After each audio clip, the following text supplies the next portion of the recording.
Good morning and welcome to this session of the Board of Studies live revisionary virtual classes conducted by the Board of Studies of the ICAI.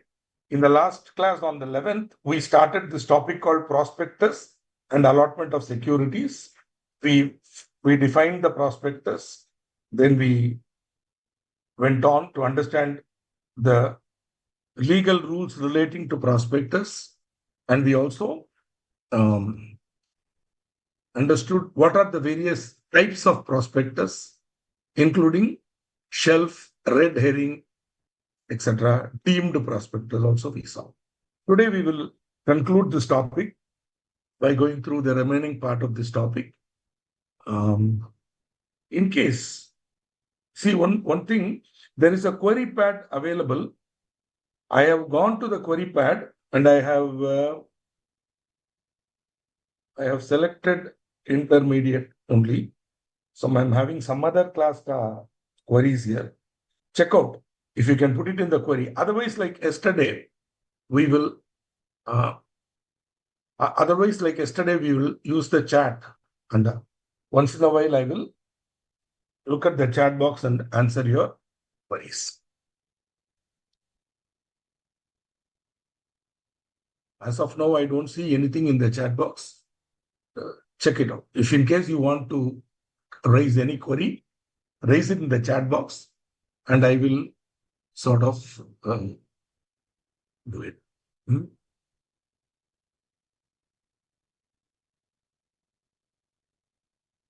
So we saw the deemed prospectus.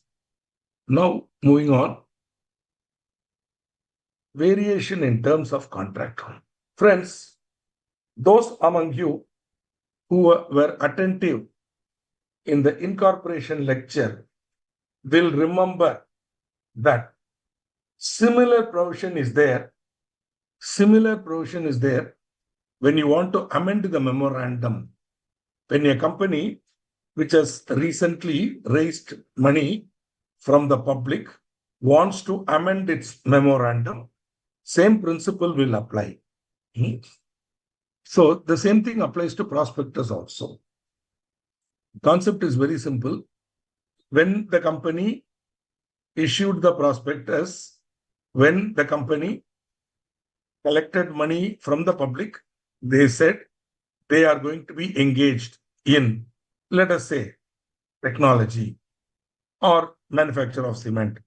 So whatever it is, the money given by the public was based on the understanding and the assumption that the money given will be used only for purpose stated in the prospectus. Now, if the company wants to deviate, if the company wants to use that money for a purpose other than that mentioned in the prospectus, then this section 27 tells you how to do it. Same thing applies when you want to amend the memorandum. Object class is in a company which has raised funds from public, then same provision is there. Okay. So funds raised from the public shall be used strictly in accordance with the terms contained in the prospectus. Right, sir? Well, of course, the memorandum object class. You can't have something in the prospectus which is not there in the objects class of the memorandum. That goes without saying. There should be a link. Now, there is a prohibition in section 27 on deviation of using the proceeds by way of use of issue proceeds for investing in equity shares of any other listed company. So they say, you took the money for investment in your business. Now you are telling, I want to invest in another company, listed company. Of course, we are talking about listed company here. Unlisted companies, if you want to have a WOS, nothing wrong. See, I may form an SBU, which will be a wholly owned subsidiary. For many strategic reasons, I may do this.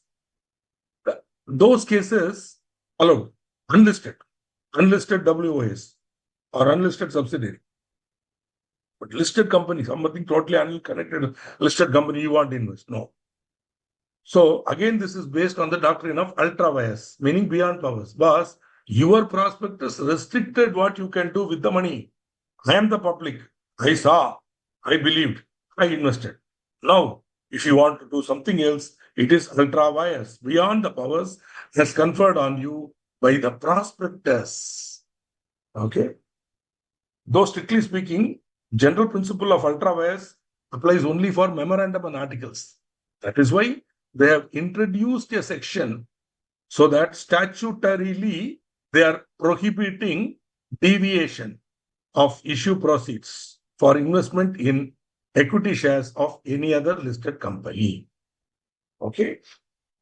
The doctrine of ultra vires will apply mutatis mutandis. It's a Latin word. In case you like to know the meaning, it is with suitable changes. Sir, With yes, sir. sir. Sir, Yes. once this new shares allotment is completed and they become shareholders, along with their new shareholders and existing shareholders, one special resolution is passed whether they can use the funds then accordingly. Yeah, the next slide will be for that only. Kindly permit me. Huh? Okay, kindly allow me to complete the topic, then you raise the question. Is that possible? Okay. Okay, sir. Thank you, sir. What I suggest, wait for the entire subtopic to be completed. If still you are having doubt, kindly raise it. Don't, I mean, when the topic is being covered, please do not. Okay. Orally, use the chat box if you don't know. Love to talk to you. I'm so happy, but not in the middle. As you rightly say, see, this is only the first slide. Permit me to move. There is a prohibition, but there is a prohibition for using issue proceeds for investing in equity shares of any other listed company. But any other deviation other than, so that were you able to understand, there is a prohibition on investment in any other listed company? No. But other than that, sir, as you rightly say, they may want to do something else. Nothing wrong in it. But who should decide that? Only the, as you rightly say, the new shareholders. There's no new holder. Now it's all of them are in one melting pot. All of them together, they become the members. They have to pass a special resolution. So other than investment in listed shares, companies, listed companies, any other variation in terms of any contract mentioned in the prospectus or object stated therein. See, for example, there is a contract. Where that contract you have agreed, that is the contract. Now they are changing the price, or now they are changing the contract value, increasing it, or whatever. Board of directors cannot do it. They have to come to the members, and the general members in general meeting have to pass a special resolution through postal ballot, because it's a listed company. If you expect every member to come from all over the country to the meeting and vote, it's not going to happen. So they are giving it as a postal ballot so that every member sitting at home can finish it. One more thing before you raise the issue, when you come to management and administration, it will be told to you, but right now I'm telling you, postal ballot includes, today when they say postal ballot, we always understand it as electronic or e-voting. Okay, voting by electronic means. So please don't think that postal ballot is now out. To my knowledge, no listed company uses postal ballot, though the provision is there in the act. There is also a provision for e-voting, electronic voting, where same process, except that instead of using the postal department, we use the internet communication. So the mail will come to you with the link, the user ID and password will be given to you. Then you have to go to through the link, use the user ID password given to you, and vote for or against, which is simpler process than postal ballot. Definitely cheaper, because all it needs is mails to be sent and that link should be enabled.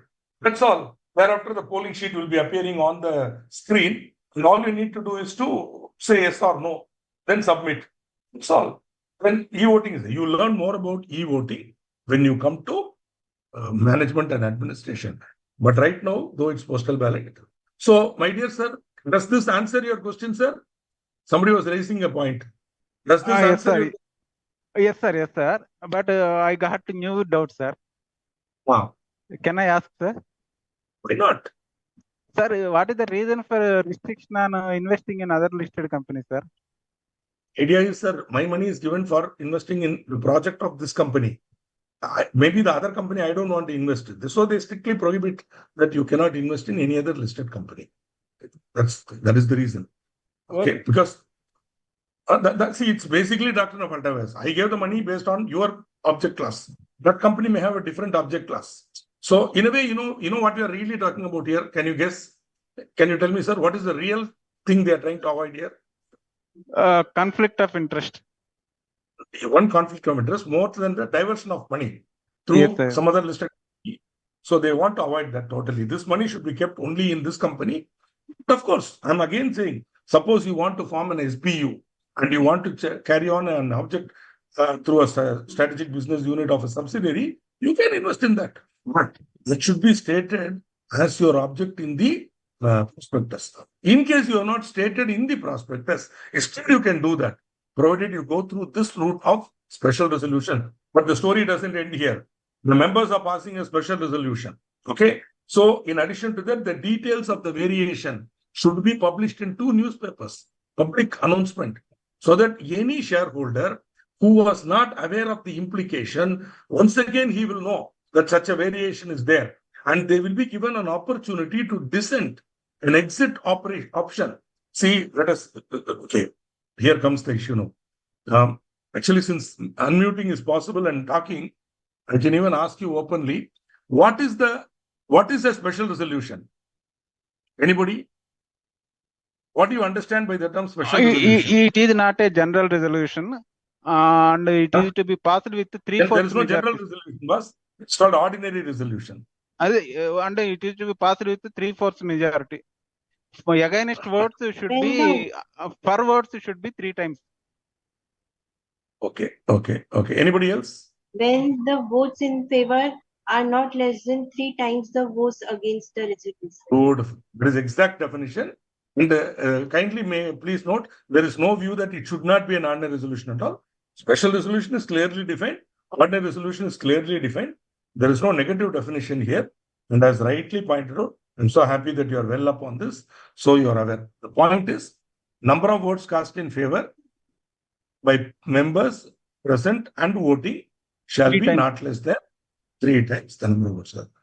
Beautiful. Excellent. With folded arms, I salute you. You are all highly knowledgeable people. Now coming to the point, that means what? There will be some people who might have voted against. Agreed, 3 times. Suppose there are 15 votes for, definitely there are 5 votes against. They are dissenting shareholders. Those guys who voted now, the 5 shares holders or 5 shares, though they may not agree. For them, there should be an exit option. Okay, exit option where either the promoters have to buy it or the company has to purchase its own shares, for which you have to go to the tribunal. Everything has to be done. Exit option. Ideally, the promoters have to buy it from the dissenting shareholders because they see, boss, my democracy is all good, but at one stage, I'm seriously not interested in continuing, and it's my hard-earned money. Give it back, and I'm going. So that exit option should be there. Is the point. This is section 27. Okay, moving on, we go to the next topic, which you are aware, offer for sale. We already saw this in the introductory part. See, an offer for sale happens simultaneously with the IPO or FPO. Of course, you can also have an independent offer for sale, but normally it doesn't happen. I have not seen such things except in disinvestment by the government in public sector undertaking, PSU disinvestment. Those days, only government was holding shares and they didn't want IPO. They simply disinvested, took the money and went. Even in those cases, to my knowledge, there would be an offer for sale by the central government combined with an IPO, where they will take fresh money for the purpose of projects which are stated. So an offer for sale is an exit option for the promoters and other, shall we say, related people like employees, etc. So that the idea is such people who want to offer can, in consultation with the board, offer their shares to the public. So any members may, in consultation, Usually, it won't be small shareholders. It will be only promoter group who decides to offer their shares to the public. Usually, this OFS comes along with the IPO. Okay. The idea is promoters have already invested, done well, they have built up their capital, they are holding something like 60% of the business, 40%. Now, post money, they will be holding 60. Right now, they are holding 80, let us say. 20% held by institutions. Post money, they'll be holding 60. That means the IPO size also will be there.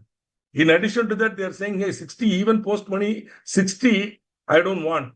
Why not just come down to 40? So another 20% they're willing to offload. That 20% post money, I'm always talking post money. Whatever may be the issue size, you compute it as 40. The remaining 60 will be promoted. That means beyond that, they're saying, I'll give it and go. Further, they want to give another 20% also. Take it. I'll keep only 40% as my stake in the business. Whatever it is, these are all strategic and, shall we say, strategic financial decisions. But the legal framework is what I'm teaching you. Okay, all these strategic decisions are taken within a legal framework, and it is necessary that as a future member of the institute, you should be familiar with that legal framework. You cannot be ignorant of that legal framework. That is the understanding and idea. Though, of course, you have a whole group of professionals calling themselves company secretary who are there, who are, incidentally, I am also a member of the Institute of Company Secretaries of India. Agreed. But the fact remains that you and I, as members of the Institute of CA, should not be ignorant of the legal framework. We can't plead ignorance. Okay, we can't plead ignorance and say, I'm not aware. No. You should know, minimum, you should know about the background of the legal background for what you're trying to do. Right. So, any members of the company may, in consultation with the board, offer their shares to the public. Those members who are so offering their shares shall authorize the company to take all actions in respect of the said OFS. So, OFS is not independent of the board. When the board of directors decides to go for IPO, along with the IPO, these members will also offer. What? To the extent of the advertisement, to the extent of the printing cost, to the extent of mailing cost, promotion, commission, whatever, the members will reimburse all the expenses incurred by the company. So that is another financial thing you have to do. You have to see what is the total issue cost. What of that proportionately you have to take. How much to, if it can be directly identified, fantastic. If it's commission, it can be directly identified. How much was paid on the OFS part, how much was paid on the issue. Any other common costs need to be allocated on the basis, obviously, on the basis of the size. How many shares they are offering, how many shares for IPO, whatever. You use some logic and you collect the money from them. The document through which the OFS is made shall be deemed to be a prospectus. Don't confuse this with the deemed prospectus. Deemed prospectus is different. Those conditions and all are different. Here, what they are saying is the OFS document should comply with the requirements of Part 1 of Chapter 3. And in terms of content, in terms of registration, signing, etc., etc., etc. Okay. And only the provisions with regard to minimum subscription will not apply, and minimum application value, which we'll be seeing very shortly. We'll be seeing it very shortly when we come to allotment of shares. So that condition won't apply here, because what minimum subscription? I'm not collecting fresh shares now. Very existing share capital is there. Like I'm owning it, I'm giving it to you. So no question of a minimum subscription. Similarly, any other information which cannot be gathered by offerer. Usually, prospectus should have many disclosures, but many information board only will have. I'm only one of the promoters or an employee. I may not know it. Therefore, they say, don't worry. That part of it, if you don't give, it is okay. Okay. So the name of the persons bearing the cost of OFS to be disclosed, so that the buyer of these shares will know who are those people who are offering their shares to him. Okay. So OFS is a convenient method.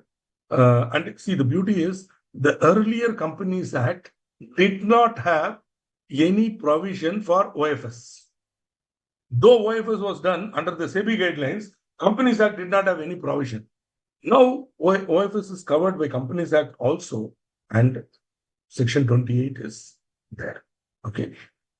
Now, whenever we issue a prospectus, we claim or we let out that these shares are going to be listed and dealt with on one or more stock exchanges, for which permission will be applied for.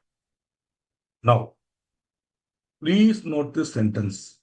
Application shall be made to one or more stock exchanges and permission obtained for the securities dealing with therein before. Am I correct? Wait. Sorry. Before making public offer. Try to remember that before. See, if many of you in this audience seem to be already well aware of the subject, of which I'm very happy. Therefore, if you are willing to listen to this lecture, and these slides can also be shared with you, this will be a good last-minute revision for you. That's it. And you can go for the exam with a full confidence that you are thorough with this topic like that. So what I want you to remember is before. Pehle, before. Not during or after. Okay. So earlier this condition was there, but they said if your application is rejected, then you have to refund. Now they say, Baba, if you have not applied for and got the permission, you cannot make the public offer. Forget it. So prospectus shall state the names of the stock exchanges. Right. Today in India, we have two major stock exchanges. We have the Bombay Stock Exchange and the National Stock Exchange, which is the king, the top guy. Of course, you also have other stock exchanges like the SME exchange and all that, which are meant to facilitate SMEs, small and medium enterprises, from accessing the stock market. So many small and medium enterprises are aspiring to raise funds from the SME exchange also. Whatever it is, you need to clearly mention where. And of course, once you go to the stock exchanges, there would be a clear application for listing, and they would ask you to go through the listing agreement, and you have to comply with the listing agreement. It's a big job. If your articles of association do not contain those provisions, you have to amend it in connection with the listing agreement. For example, there might be certain due dates, certain actions which cannot be done by a listed company. You might be having it in your articles. You have to remove it, all that. That is a subject by itself. And there you need not really bother, sir. I'll tell you why. Because unless you want to get into, even assuming you get into investment banking, your role will not be here. If you get into investment banking also, your role will be in valuation and in actually getting the deal through, making people understand that the value available. More of a finance role than a compliance. So that part of it will be, assuming you join a merchant banking company, you would be more into the promotion of the issue and convincing future investors about the viability of this company, etc., etc.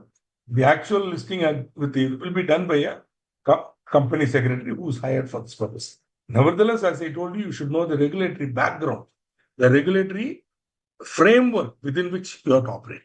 So those stock exchange names should be mentioned, and the issue proceeds should be retained in a separate bank account.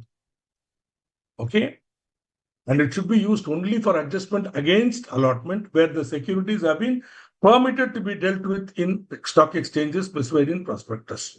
In case they are not permitted, then repayment of monies in case allotment cannot be made for any reason. So till such time, all compliances connected with allotment are done, the money should be kept in a separate bank account. Company cannot touch it. Once all conditions have been satisfied with respect to allotment, then the company can allot these shares and appropriate the money for its project or whatever it is. Okay. Now, it is quite possible, given the greed of the average investor, a company may put in its application a clause which says, I hereby waive the condition that the money should be kept in a separate account. Use it whenever you want. Even if such a clause is put in the application and the Bakra signs it, even then, any waiver of the above conditions by an applicant shall be void. This is to protect the investor from his own greed, because many greedy investors, if they think the company is a good company, we're going to grow, they will agree to any condition. Okay, therefore, to protect him from his own greed and ignorance, this rule is there that even if you have signed it, the company cannot enforce it.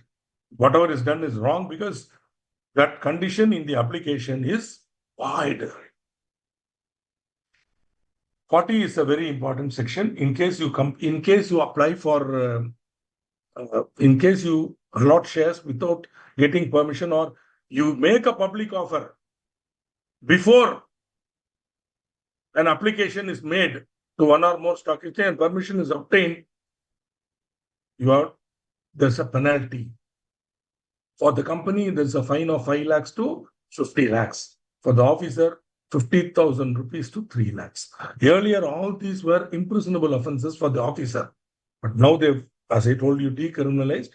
Only fine is there, 50,000 to 3 lakhs. Remember, when there is a fine, it is not as if you go to the Ministry of Corporate Affairs and you pay it in the counter. No. The case will come before the jurisdictional magistrate. Please remember, all these penalties are criminal penalties, which have to be dealt with in the normal course of a criminal proceeding, where the MD, the directors, the company secretary, everybody will be accused and they will be brought before the jurisdictional magistrate. Okay, means jurisdictional magistrate means where is the registered office of the company situated? There it will be coming under, see, every pin code, every address in this country comes under one police station. Please believe me when I say this. Wherever you stay, there is a jurisdictional police station. Now, why I make the police station point? Every police station comes under a jurisdictional magistrate, before whom the accused has to be produced. So, this is the link in the criminal jurisprudence of this country, so that the minute you give me the registered office address, I can find out the police station. If I know the police station, straight away I will know the jurisdictional magistrate, before whom the registrar will file a complaint and the summons will come from the court. If you don't go, then the jurisdictional police station people will come and take you nicely in the jeep. They will take you to and produce you before the court. I'm sorry to make this very blunt comment, but I know some of you may be even wounded by this. But what to do? As future corporate professionals and possible independent directors, you should be aware of the consequences of default in compliance with the provisions of the Companies Act or any other law for the time being in force. Okay. ABC Limited issued a prospectus in April 2020 for public issue. See, one more suggestion. I told you to prepare an Excel spreadsheet and therein note the penalties. Now you will tell, sir, it is very boring, sir. I don't want to do, sir. I don't have time to do it, sir. Correct. What I suggest, today I taught this topic. Today I might have given you 5 or 6 penalties. Na? Note it down. Kagas mein likh dijiye. After the class is over, immediately you upload these 5. Create a table, create an Excel sheet nicely, and that day. So next session, maybe somebody will teach you share capital debentures. There you will have penalty. Note it. So that by the time you complete your sections, all the penalties will be there. This is how you have to break up your boring, larger task into smaller, convenient tasks and do it then and there. That way, suddenly you'll find by the end of the revision sessions, you have an Excel spreadsheet with all the fines. By then, your familiarity also will be there. You will immediately say, hey, these guys are all 3 to 5 lakhs. Those guys are all 5 to 50. Like that, you'll start connecting up. The synapses in the brain will start connecting and your memory will start improving. That is how memory improves. There is nobody with natural memory. All of us have to work on improving our memory. Some people may have a slightly better advantage in memory power, but everybody is capable of remembering, provided they concentrate on what they're reading, use certain techniques like what I told you of analyzing and relating likes and things. You'll suddenly find your memory works. You see, your brain works through what are known as synapses. The synapses at the end of the nerve cells, they connect, and the connections happen. You remember. So that those connections need to be strengthened by constant repetition. That is the only thing. See, last year I wanted to see. I am a Kovida in Sanskrit. Sanskrit I'm pretty familiar, but Hanuman Chalisa, Tulsidas written in Avadi. Some of those words did not get into my mouth, but I, being a Hanuman devotee, somehow wanted to learn Hanuman Chalisa by heart. So from last year, I have been chanting and I have read the meaning of Hanuman Chalisa from 2 or 3 authors. Every word meaning I try to understand. Then I kept chanting in puja. Now I'm able to chant to an extent almost 95% from memory. That is how you improve your memory. It is not, there is no way you can lie back and somebody will come and do something for it. Sorry for being boring. Sorry to irritate you. I know you're all getting angry with me, but the fact remains that if you want to remember, you have to read with involvement and you will remember. If you know any other method, I will learn from you. Where you should not do anything, you should not read, simply sit, close your eyes, suddenly the knowledge will come. It's not going to happen. Okay. ABC Limited issued a prospectus in April 2020 for public issue of shares. It had applied for listing of shares in 2 recognized stock exchanges, and both of them have given permission for listing in June 2020. Can the company proceed for allotment? You can answer if you want. Yes, sir. Okay. Any other answer? What is the catch here? When was the permission obtained? Before or after the offer? Prospectus, issue of prospectus. After, sir. What does it After. say here? That's why I Yes. stressed it before. Okay. In the exam, 3 marks. But if you write the wrong answer, you will not get it. So kindly, before answering a question, don't jump.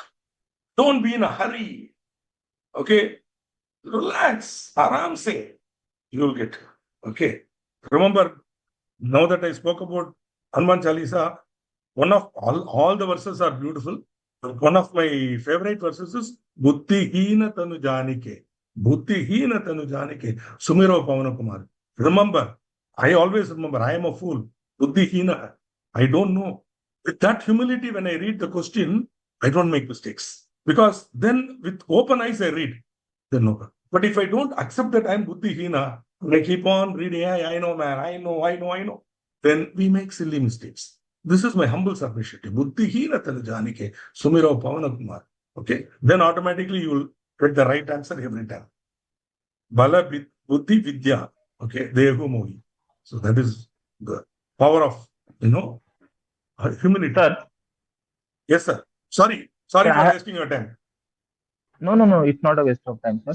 Sir, I have a Yeah, question tell me. regarding subsection 1 and subsection 2, sir. What are the options left with the company in case the company applied with the recognized stock exchange? Suppose two stock exchange the company applied with, okay, and one of them only given the permission, and one of the stock exchange is not given permission to the company. So the company obviously can't issue the prospectus. Am I You right, can't sir? issue the prospectus. Correct, sir. Then what are the But you need to, options? you can issue What the are the prospectus. options left with the company in such cases, sir? The company No, want you to change issue the prospectus. Correct, sir. You have made an application and got it from one stock exchange. No, you change your prospectus for only one stock exchange. You go for publication. See, after all, you got permission from one stock exchange, Okay, sir. Now I got So, it. I will have to state the name again. Change the name of the stock exchange in the not go through the prospectus. whole thing again. Huh? Yeah. You'll have to Yes, sir. Sir, redraft the it is. prospectus. Sir, I have one more question. It is not there in the model actually, and it is, I think, not related to the syllabus. But what are the criteria of stock exchange to give permission, sir? Sir, not out of syllabus, will not be answered. When you come to final in SEBI, you'll learn it. Okay, sir. Thank you. Please wait. When you come to final, ICDR, LODR and all are there. You will have to learn it at that time. Finally, don't. Like you yourself said, no, it is out of syllabus, not required for clearing this examination. Okay. So, but if you still want to read it, you have to read SEBI guidelines. You have the ICDR guidelines are there that you have to read. That is the great. Okay, That is the sir. great for listing. Plus, the Okay, listing sir. Thank you. agreement of each stock exchange is there. You have to go through the listing agreement and confirm that your articles and memorandum are complying with the listing agreement. Then you only that's all. If the listing agreement is tallying, if you are complying with the listing agreement and agree to do whatever the listing agreement, you amend your article accordingly, submit the articles, they'll vet it once. That's it, and you pay the fees for listing, and there's no problem there. So long as your promoters are not having all that criteria, that is anyway there for prospectus. Same criteria will apply for listing also. Usually, if SEBI clears it, listing automatically. See, it's like this. SEBI will wait for the stock exchange to give the confirmation that all the clauses of the listing agreement are complied with. Then only SEBI will touch the prospectus for vetting. Then they will go through from their point of view, and then they will send you a listing. This is very practically, I'm telling. But once you go there are a lot of conditions to be satisfied. Right. It's a good question. I am happy for it. Arising from that question, what will this company do? They have already taken the money. What can they do? They have to refund the money. Entire money has to be refunded. And not only that, if they want to raise again, they have to go. Which is why, these mistakes are all costly mistakes. So we have to be very, very careful. Subsection 5 will be Sorry, subsection 5 will get also triggered in the given example, na, sir? Penalty. Absolutely. You are correct. Excellent. Beautifully said. Sometimes they might give this question in the exam and ask you, what are the consequences? In which case, as you say, you write all the points. Good, sir. So, of course, company can pay underwriting commission, and basically, if the company is afraid that the shares may not be fully subscribed, then they may be worried that there will be a devolvement. Okay. Now, the devolvement means the shares are not fully subscribed. Now, later on, we'll be telling you that if 90% of the issue amount is not received within 30 days, you have to refund the money. Again, very costly problem, because so much money would have been spent for promoting the issue.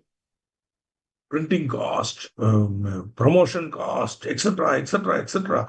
There will be documented costs and undocumented costs. Some of it will be documented for SEBI purpose, because the total expense cannot go up beyond a limit. Then they will also hide a lot of costs in other expenses. But all told, it will be a huge cost for the company. Suppose there is a devolvement, it will happen. So the promoters, if they are smart, they would go for underwriting, wherein they will approach certain brokers. See, the same guy who sits in the Dalal Street, who is a broker, so-called Taravaniwala, will also be an underwriter.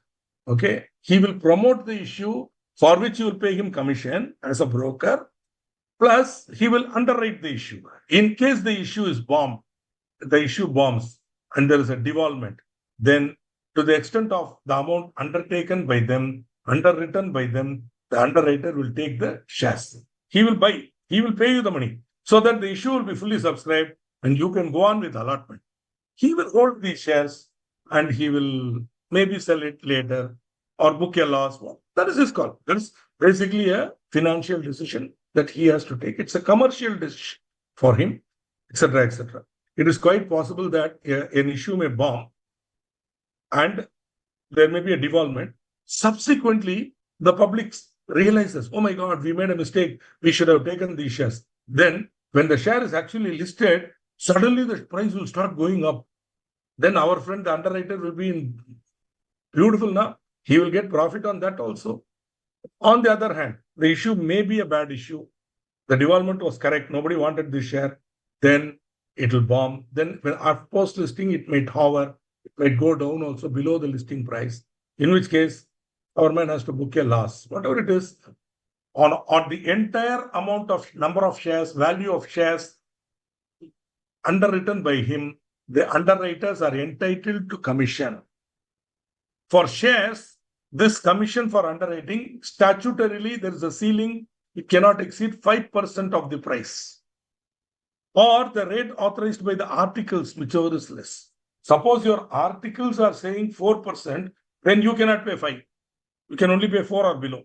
Suppose your articles say 7%, you cannot pay 7. You can pay only 5, whichever is less. In the same way, when you're going for a public issue of debentures, the commission that you can pay cannot exceed 2.5% of the price. Please note, the word used here is price. Price includes premium also, not only face value.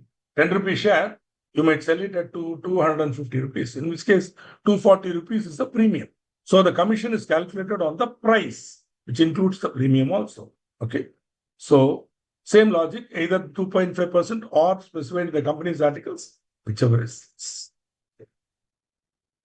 This commission should be disclosed in the prospectus, where the promoters are themselves taking the shares. No, on that part, you cannot pay any commission, where they are not offered to the public. Employee quota or promoter quota, you cannot. The copy of the contract for payment of commission is to be delivered to registrar along with prospectus. If you remember, they said every copy of the prospectus should be accompanied with every application should be accompanied with the prospectus. Okay. Here they are saying only one copy of prospectus you give along with the copy. Okay. The underwriters were one of the exemption for this. We move on to the next topic, which is, yes, sir. I have a question regarding this subsection 6, sir. Sir, one humble request. Hello, your good name, sir? Abhijit Chaudhary. Mr. Abhijit Chaudhary, I think you are having the Bear Act with you. Am I correct? Or something, or maybe you memorized the entire Companies Act. Am I correct? Yes, sir. No, I don't have that advantage. So kindly, if you can refrain, I mean, my humble request to you, don't say subsection. You tell what it is, and I will understand. Okay, if you don't. I am not as knowledgeable of company. So kindly don't say subsection. I agree. Your expert level is there. My expert level is not at that level. So you tell what it is, then I will answer your question. Yes, sir.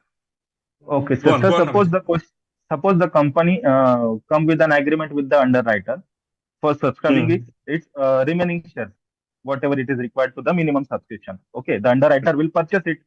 Company will also allot the shares to the underwriter.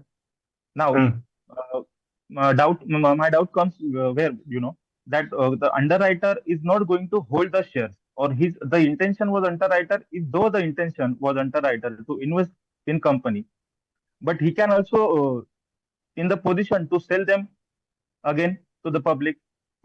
Okay. Agreed. Then what if the underwriter sold that allotted share within the 6 months of allotment? Then it can be considered as a deemed prospectus. You're asking a question for asking question. Sir, this is a case where a proper prospectus has been issued. And on that basis only he has applied for these shares. Are you able to understand the point? Deemed prospectus is where at the time of allotment, there is no prospectus also. He is just being allotted those shares. Here, the shares are allotted as part of the public issue for which a prospectus was already issued. I think you have to try to understand it. See, your knowledge is such that you are complicating yourself. You understand? Yes. You are trying to ask complicated questions which are unnecessary. See, deemed prospectus is to protect a case where there is no prospectus, shares are allotted to the issuing house, then issuing house sends offers. You understand? This is not such a case. You are able to understand? Yes, yes, sir. My There is doubt is clear now. prospectus. Based on the prospectus only, public did not subscribe. There is an underwriting agreement. On that basis, he takes it. So where is the deeming here? There is no need now because the public was made with the prospectus. Everybody knew what they were doing. I hope you understand. See, sometimes, Yes, sir. Yes, sir. The issue was looking up through the proper sections, prospectus. just remembering the sections and being there is one level of expertise. I appreciate that. But go to the next level of knowledge where you understand essence of the subject and understand it. What do you think, Abhijit? Try to come there. Where Yes, sir. Yes, sir. the Yes, sir. knowledge You are right. you are huh? So your question is good. That's the reason. So I'm answering your question. There is no need for a deeming here because the original allotment to the underwriter was made on the basis of a valid prospectus. Okay, sir? Yes, sir. Got it? And secondly, he is not going to sell by giving an offer to the public. He is going to sell a listed share in the market. This is a secondary market transaction. Are you able to understand? Whereas Section 25 talks about a situation where he makes an offer to the public by a letter. Okay, this is not such a case. He is just going to go to the market. It's a listed share, Baba. He just sell it, go. Anybody can do that. Okay. Okay, sir. Have I answered your question, Mr. Abhijit? Yes, sir. Okay. So please continue to raise questions. But as I told you, there are 3 levels of expertise. You have reached the second level of expertise where you are familiar with the section, you are familiar with the provisions. Now you have to reach the third level of expertise where you will analyze it from a total perspective rather than limited perspective. I wish you will because you are a brilliant student. If only you do that, then in the exam, my fear for Mr. Abhijit and people like you is you will read only one aspect of the question, you will ignore other aspects of the question, and then you will decide that this is the answer and you will write it. Don't do that. Float with the question. Look at all possibilities and then draft an answer. Suppose there are 2 ways of looking at the question, nothing wrong in writing both the views. You can always say, this is my view, an alternate view is possible, and write that also. In which case, the examiner will have the fun of deciding if both are right, or he might think your option is also correct.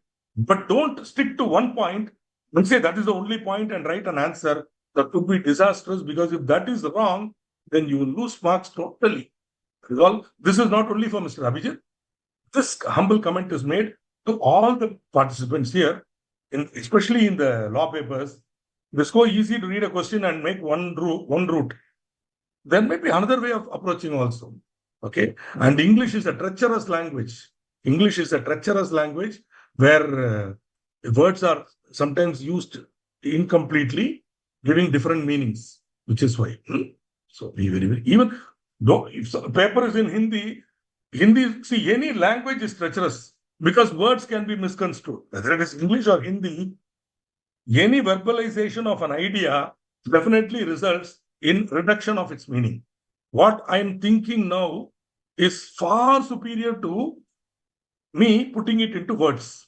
However much I try to make the words as clear as possible, still there would be people who will misunderstand what I am telling. Therefore, when we are writing something, whether in English or in Hindi, we have to be very careful and clear in writing. See, bad drafting is possible in any language. It is not that you have it in Hindi, the drafting, even in Hindi, somebody may write something which is ambiguous or misconstruable. So let us be careful while using words more than anything else. Okay. Thank you for those. And Mr. Abhijit, please raise more questions. I love your questions. Hope you will. Don't worry about it. Yes, yes. Now, there is no question that is wrong. Just that sometimes your question is correct. Very, very well asked. I will remember it for future. Chalo. Now moving on to the next topic, which is allotment of shares. Now, allotment is nothing but appropriation of a certain number of shares, either to unappropriated capital. That means what? Unallotted shares, issued but not allotted. We call that as issued capital. Now, once the allotment is made, it will become subscribed capital. You know the distinction, authorized capital, then issued capital. At this stage, what has happened? We have issued a prospectus. There we have clearly stated so many shares are available. Then people have applied. Now remember, the application made by the subscriber is the offer. You know this already from your early stage learning in BCom or in foundation, where you learn that the prospectus is only an invitation to treat. The application by the subscriber is the offer. The allotment by the board of directors is the acceptance, thereby closing the loop contract. So there is a contract now between the company and the member, and the members inter se. Inter se means amongst themselves. So there is a contract between every member and the company, then every member and every other member. So you can imagine, it is you have to do permutation and combination to find out how many contracts are there. Okay. So anyway, of course, the case law, which I'm sure you studied in intermediate, in foundation, Ramsgate Victoria Hotel versus Montefiore. This was laid down in the case. Anyway, now conditions for allotment. I've already mentioned to you that the minimum subscription currently fixed by SEBI as 90% of the issue size. So whatever is the issue size, 90% of the issue size is to be received within 30 days of the issue of prospectus. See, we might fix a opening date and closing date. Usually, for issues that are where the company feels that its shares are very popular, will be subscribed, they might have a smaller window of 7 days. The issue will be open only for 7 days. Sometimes it will be open for 15 days. Beyond 30 days, if you have not received the money, then, okay, sometimes what will happen, the closure date will come. Is still the issue may not be fully subscribed. Then what to do? You have to keep running around. If it's not underwritten, then usually what the promoters do is they beg, borrow, steal, they push the money in. At high cost, they borrow and push the money in so that the allotment can happen. Okay, because see, let us say that they've already got 6 crores. The shortfall is 2.5 crores or 3 crores. Now, if they do not bring this 3 crore inside somehow, the 6 crores will go away. They have to refund the 6 crores. So somehow they bring in more and allot themselves, or usually this money, they don't have money because all their money is locked in this business and in the shares, the promoter's contract. So where will they get money? Usually they borrow at high rate of interest, pump it in, hoping that on listing, the share will grow up at a higher price. They can sell it to public, then take that money out and repay the loan. Something fond imaginations. Okay, disaster. The minimum subscription is not received. It is a disaster for the promoter, possibly the financial ruin of the promoter. Okay. So minimum subscription to be received within 30 days of the issue of prospectus. See, since you are a matured audience, I can even make this point. Later on when you come to final, I think PMLA is there in your syllabus or maybe removed in final. I don't know. Doesn't matter. Point is Prevention of Money Laundering Act. One method of money laundering was public issue, where they will have bogus applicants and they will open bank accounts, deposit the cash. Then those bogus applicants will apply for these shares and the shares will be allotted. All sorts of things have happened. I'm not joking. In the early 2000s, it was quite common. Luckily, SEBI started tightening that. And today, thanks to DPID, thanks to electronic mode, earlier it was paper application. So you could forge signs and all that. Now, not possible. Every DPID should have a KYC. And only through DPID you can apply. And every DP should be linked to a designated bank account. And preferably it should come through GPay or phone pay or whatever it is. So it becomes very difficult to do money laundering in this context. Because even very difficult.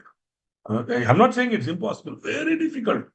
A lot of so many bank accounts linked to internet banking. Because only through internet banking you can come. Either through internet banking or through GPay you have to pay. Whatever, GPay, phone pay, or whatever you call it. Okay, so that RuPay, whatever you have to pay. So the link should be there. KYC should be there. So everything is transparent. In this context, today it's becoming very difficult with digitalization to do money laundering through public issues. In the early 2000s, when this was not there, it was possible. I'm just giving this to you as a mature audience. I'm just giving it to you. For youngsters and students, I may not tell. But since you seem to be a little more matured, I'm suggesting this. Money laundering was enabled through this. So, minimum subscription of 90% of the issue size to be received, and the amount payable on application. That is, the time of applying now, they should have to pay. No, that should not be less than 5% of the nominal amount of the security. 5% of the nominal. That means 10 rupees share. Okay, 5%, 2 rupees minimum. You have to be 5%. Sorry, there is 1 rupee. No, 10 rupees, 1 rupee, 50 paisa. Okay, that's not possible. 5% of the nominal amount of the security should be collected. But usually, believe me when I say this, rarely, very rarely, only one company in the recent past came out with partly paid shares. Everybody else, the minute they go for the public issue, the entire amount, 10 rupees plus whatever, will be collected at the time of application. The entire amount has to be paid. Okay, in case you're not allotted, immediately they'll refund it. What is that? Right. Only one company went for partly paid shares in the recent past. Anybody can tell me which company? They went for partly paid shares. Anybody can tell which company? Recent past means 2020. I'll give the year also. In 2020. Sorry? Anybody? Partly paid shares. Those partly paid shares are still being, what shall I say, traded on National Stock Exchange and BSE. Still, the partly paid shares are being purchased and sold. Anybody? Reliance, if I'm Absolutely. not wrong. You are absolutely correct. Reliance Industries Limited came out with the rights issue. And as part of the rights issue, I think I mentioned it yesterday in the last class, that rights issue was also a partly paid share. It was not a fully paid share because Mukesh at that time did not need the entire money. So he collected only 300 rupees or not. The balance 900 plus is still not yet called up by Reliance. The 300 bucks he collected on rights, he repaid all his debts and he sort of reduced his commitments and waiting now. Okay, so still partly paid share is being traded on the National Stock Exchange. You can check it out. If you go for Reliance Industries Limited, you will get two line items. One will be the fully paid share and the other will be the partly paid share, which will simply follow. Proportionately, the value will be there. That's all. Okay. So, whatever it is. Anyway. So, rarely people go for partly paid shares in India. Rarely. That's what I'm saying. This is one example I can think of. Anybody else can think of any other example? No, because there is no such case where they've gone. Any IPO, they come, they say 10 rupees plus premium pay at the time of application. If you apply for 100 shares and I give you 80 shares, balance 20 shares, I'll refund to you.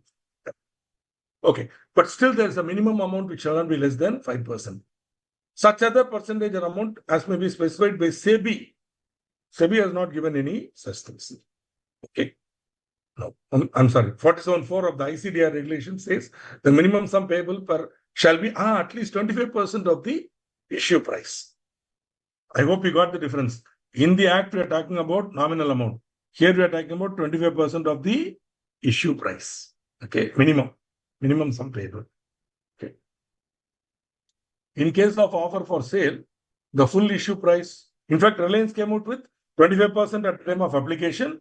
25%, I think sometime in October 2020, something like that. They said they will collect it. And another 50% at the, I think March or something. But till now, they have not made those calls, to my knowledge. I may be wrong. Okay. In case of offer for sale, the full issue price shall be payable at the time of application. For OFS, the full issue size to be paid. Now, if 90% is not received, what happens? We'll see. In the meantime, return of allotment in Form PAS3 should be filed within 30 days with the registrar. Along with that, you should give the list of allottees, the number of securities allotted. See, PAS3 is not only for public issue.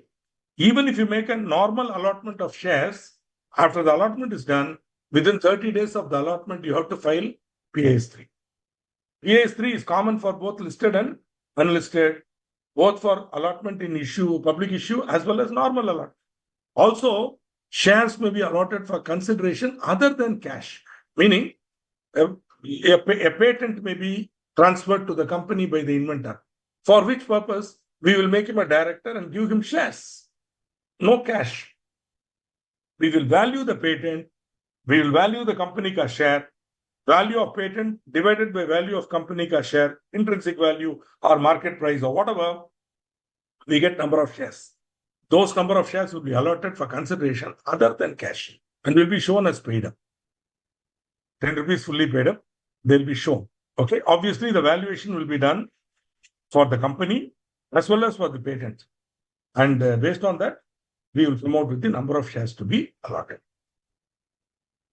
So just to have a summarized view, the minimum amount should be subscribed. The application money should have been paid and received by the company.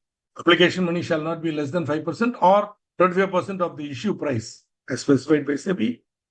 If the minimum amount is not subscribed and application money not received within 30 days from the date of issue of prospectus or such other period, because suppose at the end of 30 days, you are not able to get it.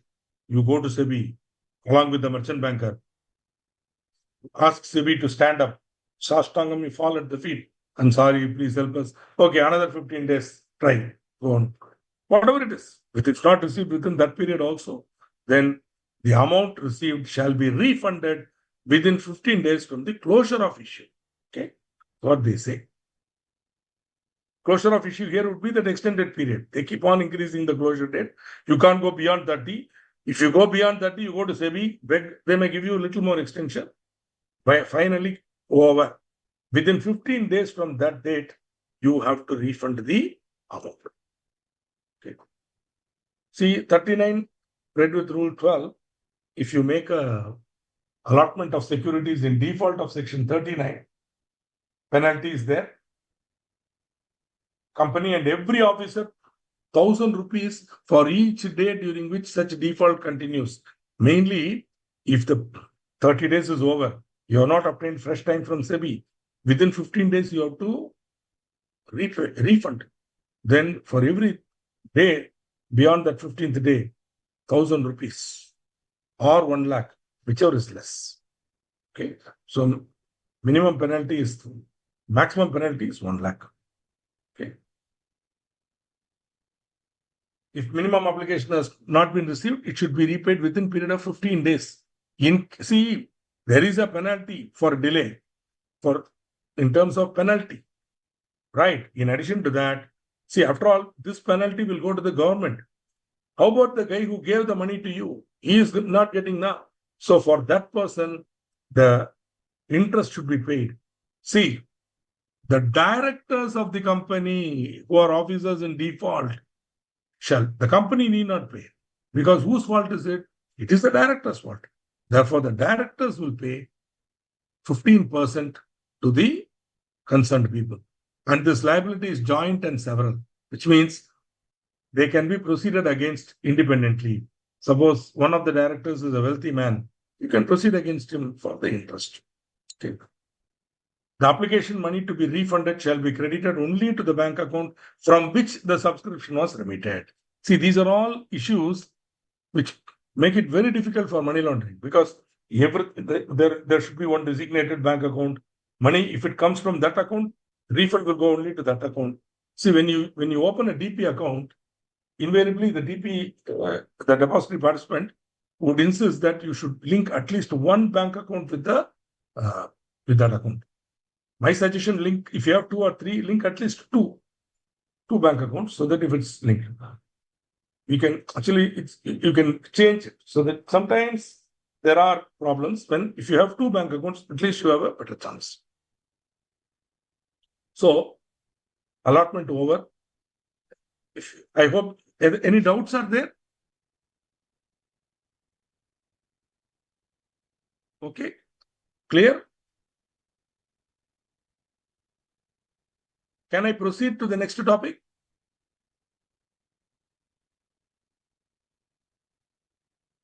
Yeah. Sir, Yes, sir. only Abhijit ji? clear. Yes, only clear one doubt, sir. In case Yes. of return of application money beyond 15 days, the Hmm. director and other responsible persons will pay the interest. No, the And directors of the after, company. Only Hi, directors of the company who are officers. okay, they will pay Okay. the Yeah. interest. Go on. Okay, and Correct. the 1,000 rupees each day, it will be paid by the company. And every officer, other than the directors, every officer, that includes company secretary, CFO, everybody will come here. Here they want to fix it only on the directors. Okay. Here they see officers a wider term. Officer includes KMP, means company secretary, CFO, directors, even see part-time directors are covered in this. Everybody is covered in this term, officer, very larger term. Here they are only director, which means your CFO, company secretary is not included, CFO is not included. Okay, subtle difference, officer and director. But the director also come here. He also has to pay penalty of 1,000 independently. See, company will pay and officer will also pay. Both will pay. Okay. Okay. So moving on to the misstatements in prospectus. Okay. This is a very interesting and important area because for any misstatement in prospectus, those people who are responsible for the issue of the prospectus are liable to compensate, and also they are punishable because any misstatement in prospectus is strictly speaking a kind of fraud, a kind of fraudulent activity. Therefore, the law feels that there should be a punishment, a criminal punishment for such misstatements, okay, to prevent future, such misstatements. Right. So the prospectus is an invitation to the public for subscribing to securities. Therefore, every statement made therein should be true and correct. In fact, I could use one more word here. I would say factual. There should be statement of facts. See, the only person who can give a statement of opinion can be an expert. Even he should give an opinion based on facts. But any other statement made should be factual. Whatever you state should be supported by evidence. Okay. But having said that, to an extent, a prospectus is a futuristic document. It is going to make certain promises about the future. Therefore, such promises should be made with a certain degree of certainty about them. When you make a statement, there should be a reasonableness about it, and there should be a possibility or at least a definite or slightly strong probability that it will be achieved. See, I'll tell you, for valuation of automobile companies share, we will have to make certain predictions about the automobile market. Otherwise, I cannot do the valuation. See, as an expert in valuation, suppose I'm going to value, I have to make certain predictions about the growth of the market. Now, I cannot make my own predictions. So what I will do, I will take the market figures for the last 10 years. And I will look at possibly any expert body or some marketing survey or some statistical survey already done, where they could predict. I will rely on that, in which case the entire report or the essence of it should be stated here. I'm relying on it that the market for automobiles will go. Thereafter, I'm going to make certain predictions about the share of the company being valued. There again, I have to go by the past. The past should give meaning to the present and the future. Therefore, somewhere I have to base. So I can't simply go there and make some, false and incorrect or inaccurate statements. Okay, just like that, I can't say give numbers. Okay, but though, in all fairness, other than the prospectus, everywhere else, press meet here, there, they will give all sorts of misleading statements. But in prospectus, which is why, suppose the company, as part of the road show for promoting the issue, is giving press releases, you have to be very careful. If you still have a doubt, the best thing the investor can do is read the prospectus, because there everything will be stated factually and true and correct. What will happen is when the promoter or the merchant banker is promoting the issue, they will slightly twist the concept and they will give. See, the tonal variety can change it, the way you say it. So better you go and see the prospectus, what has happened, what statements are made, and things like that. Okay, so sometimes instead of making a false statement, they might omit to state a truth, a material fact, especially with regard to maybe pending litigation or the recent development in the technology or a recent finding in the technology, which could go against the grain of what you are claiming in the prospectus. If this is omitted, then there could also be a misstatement. So misstatement in prospectus carries heavy liabilities. There may be a civil liability or a criminal liability. Civil liability is paying compensation to those persons who are affected. By relying on the false or misleading statement, I have subscribed for the shares, because of which I have suffered a loss. Then under the civil liability, you have to compensate me for the loss.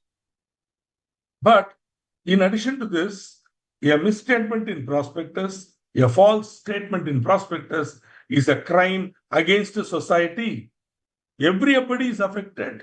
So a criminal should be punished to make him or her an example to the world, that in future, if anybody is even thinking of doing something like that, they will remember that this is the punishment that is there. So there is a punishment by law for violating the law. Okay. See, the Indian Penal Code very clearly makes it a crime to induce people to give money by making false statements. Famous section 420 of the Indian Penal Code, right? 420, as you call it. In fact, that word has become a negative, a derogatory statement also. When sometimes, we refer to a person, sir, as a 420, sir, he is a 420. What does that mean? He always makes false statements. He doesn't tell the truth like that. So, criminal liability first. One thing about criminal liability is that there should be mens rea. Mens rea means guilty state of mind, or intention is an essential condition in criminal liability, right? So, of course, what happened in 271 1C of the Income Tax Act, you remember? Earlier there was mens rea. Was my intention to conceal material particulars of income? Now, the intention may not be there, then penalty may not be levied like that. But unfortunately, Anwaruddin case and all was there. Long. Then they amended the law as it now stands. And they said, if there is a difference of 40% between the assessed income and the returned income, straight away, the presumption is that the intention was there. Now the assessee has to rebut that presumption. The assessee has to prove that mens rea was not there. Okay. That is how the law is.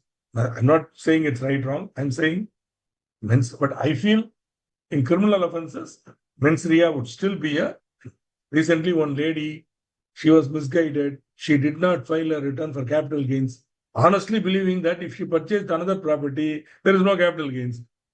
She read somewhere in WhatsApp or some Instagram or something, somebody has told if you sell one residential house, buy another residential house, no capital gain. She didn't realize that she has to file a return and claim it under section 54 and all that. So she didn't file the return itself. And she had a chartered accountant who didn't even advise her. Finally, she comes to me. Now I filed it, everything. Then they take action under penalty.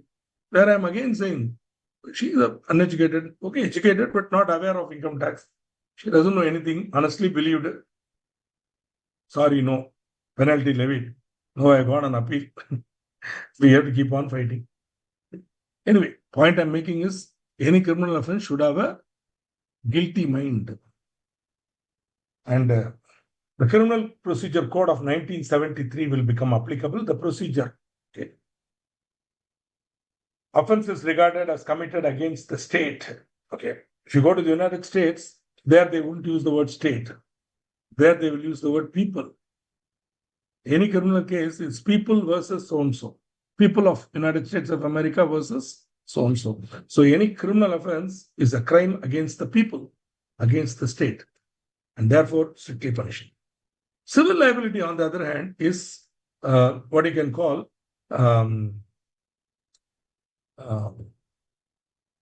what do you call that? Okay. So it's a right in personam. Okay, it's a right in personam where this is the right that the applicant has against the company and the officers. Okay, so there is a loss or damage. First of all, there should be a damage. Only then you can claim civil liability, and the CPC will be applicable.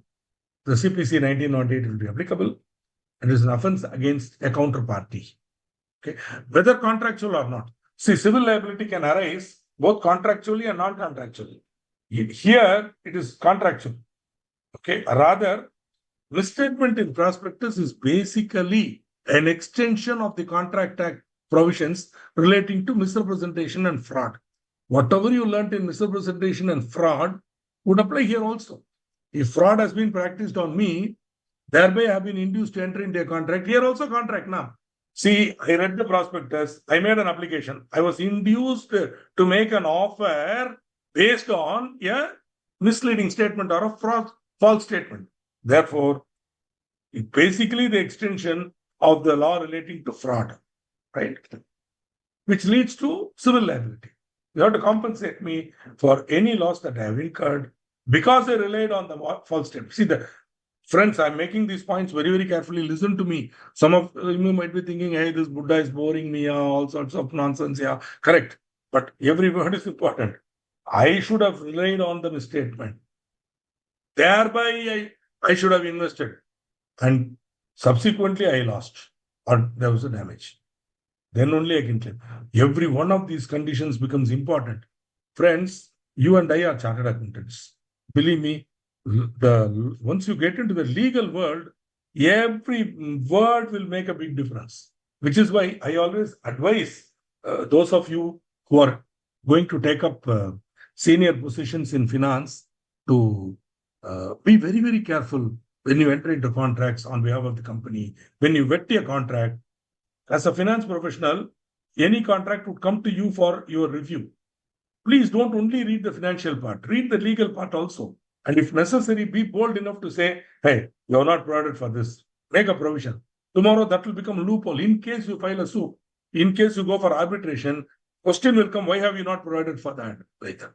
So even though you may be reviewing a contract or reviewing a proposed agreement or contract, from a financial perspective, humble request, you can also apply your legal mind. Nothing wrong. Okay.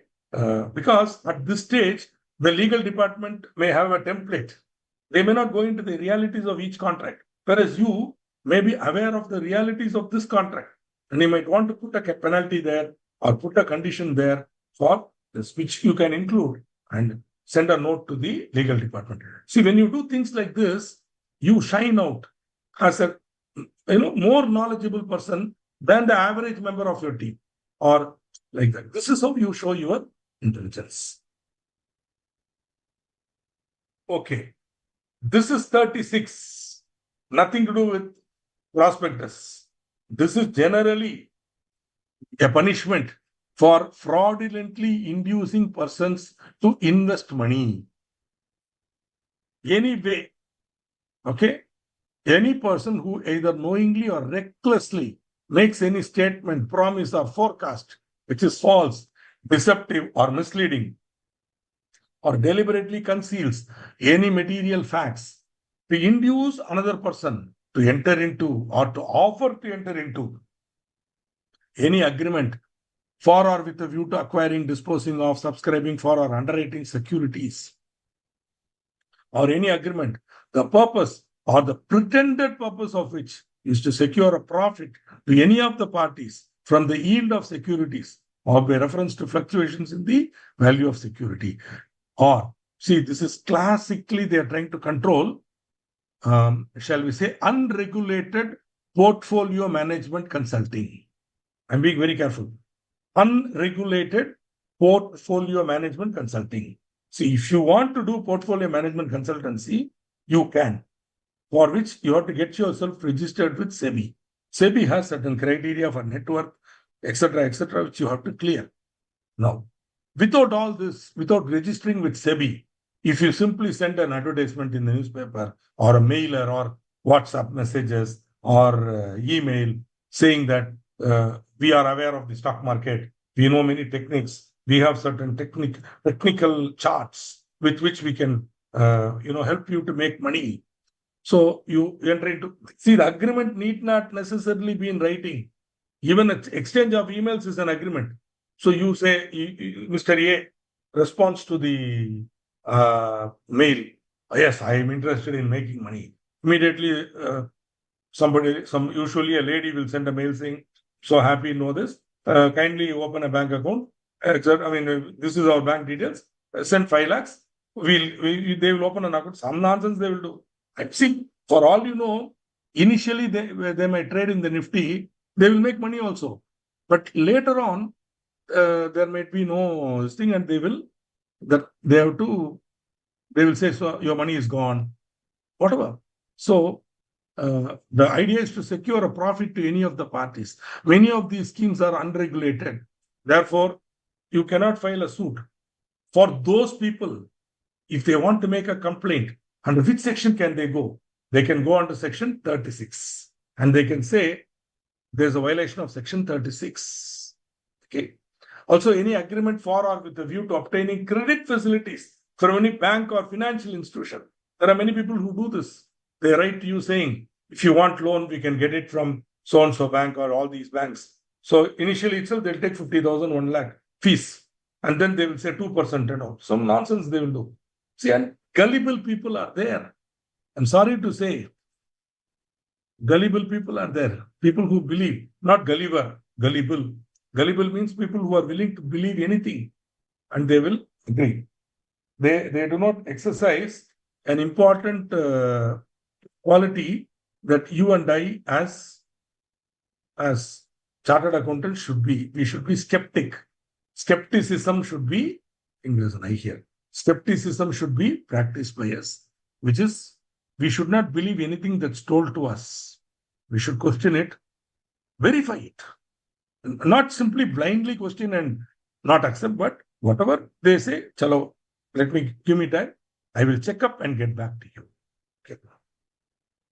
In case these matters are being practiced, such person will be liable for action under section 447.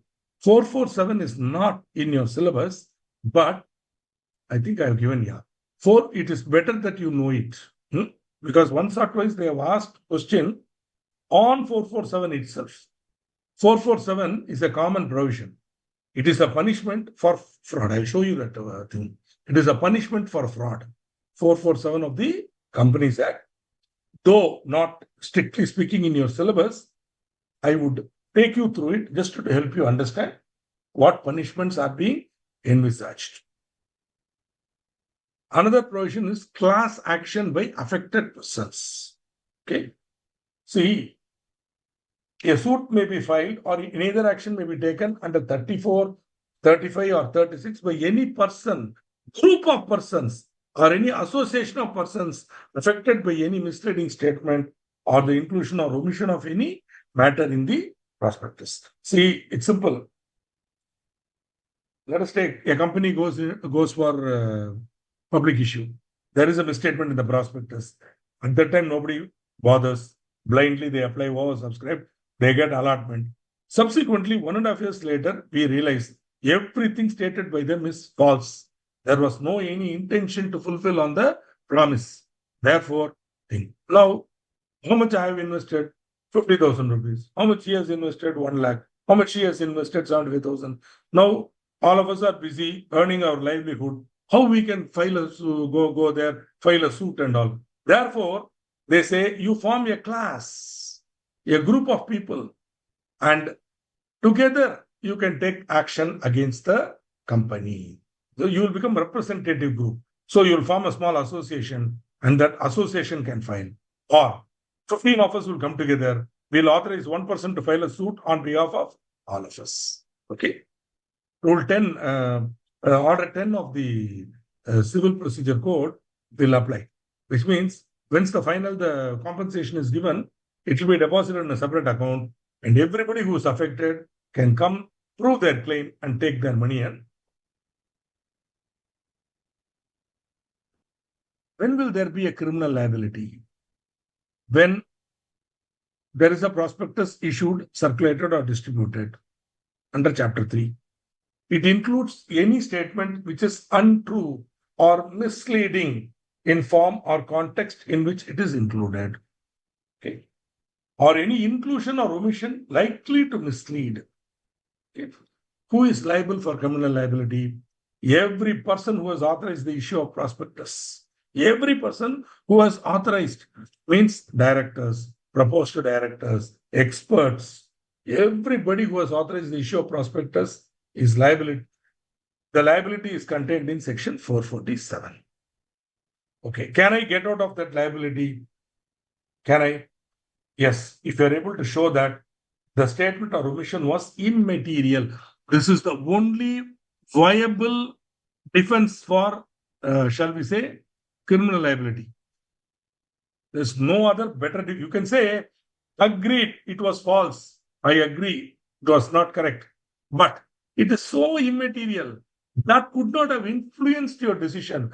The other matters which could have influenced have all happened. This one statement, for example, we could have made a statement that we are proposing to get the certificate for green, green manufacturing. Agreed. But by not getting that green manufacturing, in what way you have been affected? Product is successful, orders have been received, profit is there, EBITDA that I promised I have given to you. Now, just because I made that one statement, which green thing, which I could not get or application could not be made, agreed. It was wrong. But one more thing, I had reasonable grounds to believe and did, up to the time of issue of the prospectus, believe that the statement was true and that the inclusion or omission was necessary. So honest belief, very difficult to prove. Belief, that is, how do we know what you thought? Somehow it has to be documented. But if you are able to show that was at that time when we went for this prospectus, it was possible to do. We honestly believed it can be done. Subsequently, law was amended. Subsequently, the situation different. What can I do? For example, pre-COVID, we all honestly believed that the company would be able to make this type of profit. COVID came. At the time when I issued the prospectus, I honestly believed, who would have expected that on one fine morning in March, evening in March, our Prime Minister would request us to stay at home and thereby protect us from the COVID.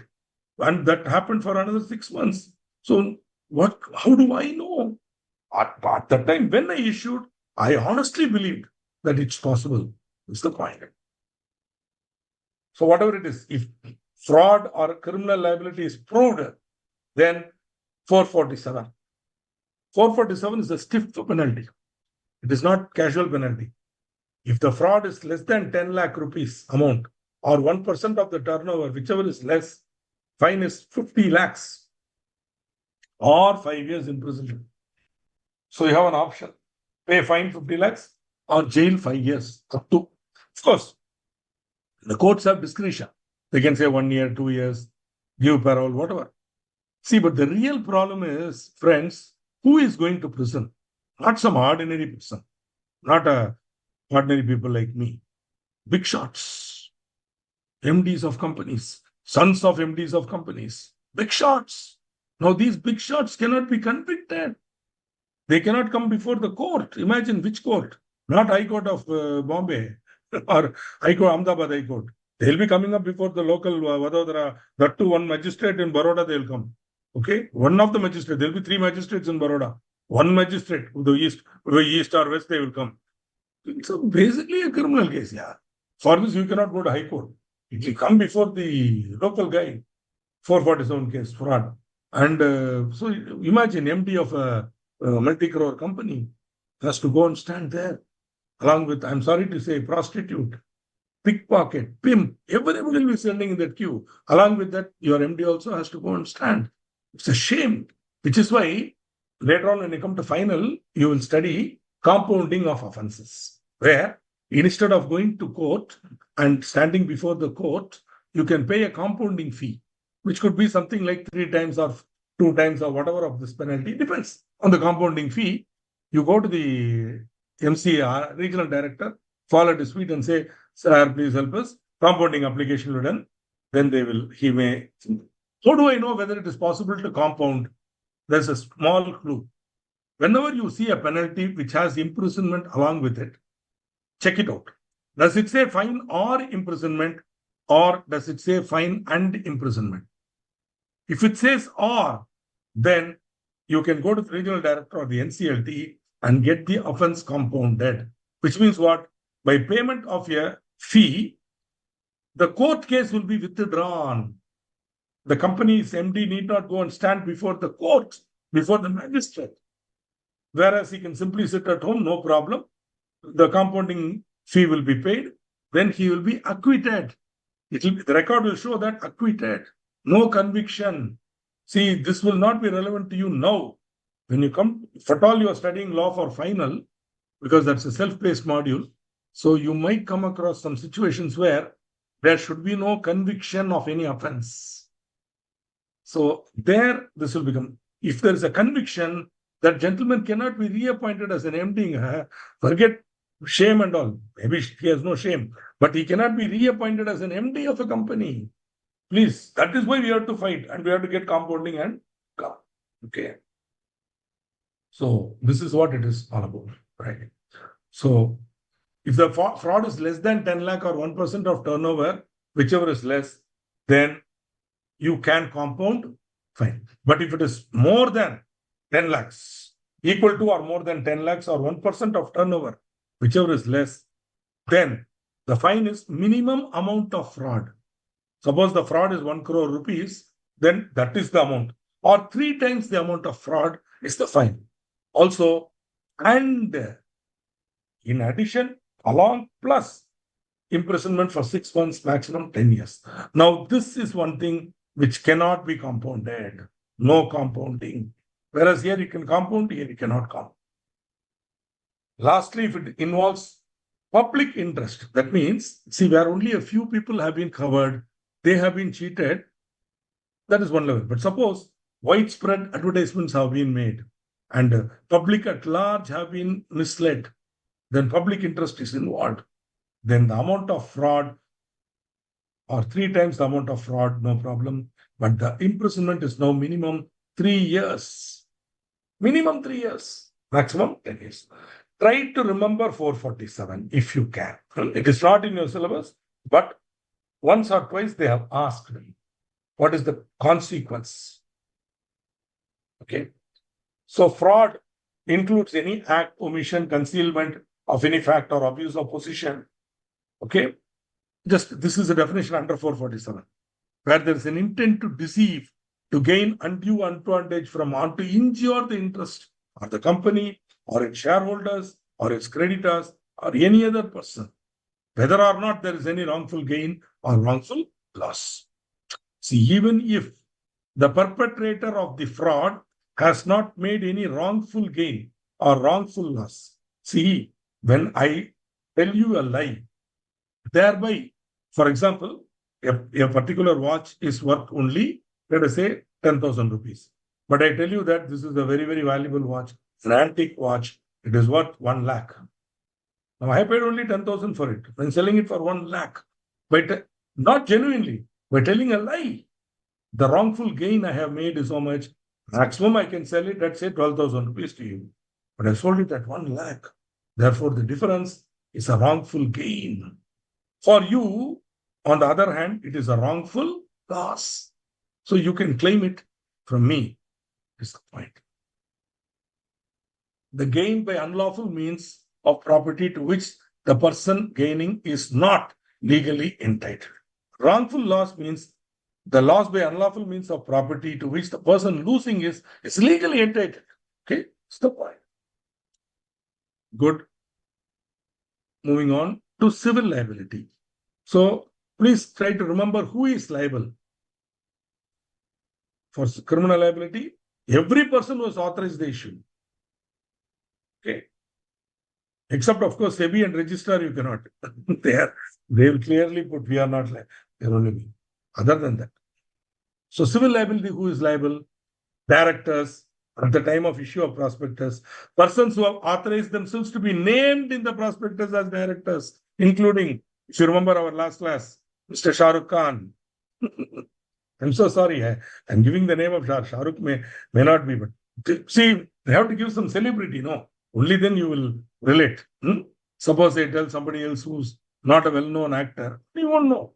Obviously, if I put such celebrity names only, I'll be able to attract people's attention. So if those people have authorized themselves to be named, sorry, if there's a misstatement, they are also equally liable. Persons who have agreed to become directors in future, okay, and future directors, but named in the prospectus, and they have given their consent. If you remember, every person who is named in the prospectus has to give their consent in writing. If that is not given, prospectus will not be registered. Okay. Promoter. See, the word promoter, I'm sure you already studied it in incorporation. That's why I'm not defining it here. Any person who takes interest in forming a company, bringing it into existence, promoting it, that's a promoter. He may or may not be a director. A person who has authorized the issue of prospectus, an expert, everybody will be liable for civil liability. Technically, civil liability, you can file against registrar also. He has also issued, raised the issue, but still. See, civil liability is not an option. It's not an alternative. It is in addition to criminal liability. There is a civil liability where you have to pay compensation to every person. Friends, I'm going to highlight now, which could be important, take some point of view, acted on the basis of a statement or omission, and as a consequence thereof, sustained loss or damage. So there's a combination of two things. There was a misstatement. Based on that, I have lost. As a consequence thereof, I have sustained loss or damage. Thus, all the above persons are personally liable without any limitation of liability and cannot disown by saying they relied on statements made by promoter, etc. Okay. But defenses are available. You have to show that having consented to become a director, he withdrew his consent and the prospectus was issued without his authority or consent. See, you honestly believed the promoter, you gave your consent, but then you learned about him. People told you he's a ganda fellow, not at all capable, and then you withdrew your consent. Therefore, the prospectus is issued without authority or consent. Similarly, you can show that the prospectus was issued without my knowledge or consent. See, here at least, I gave consent, I'm aware, then I withdrew. This is a case where without my knowledge, those fellows put my name.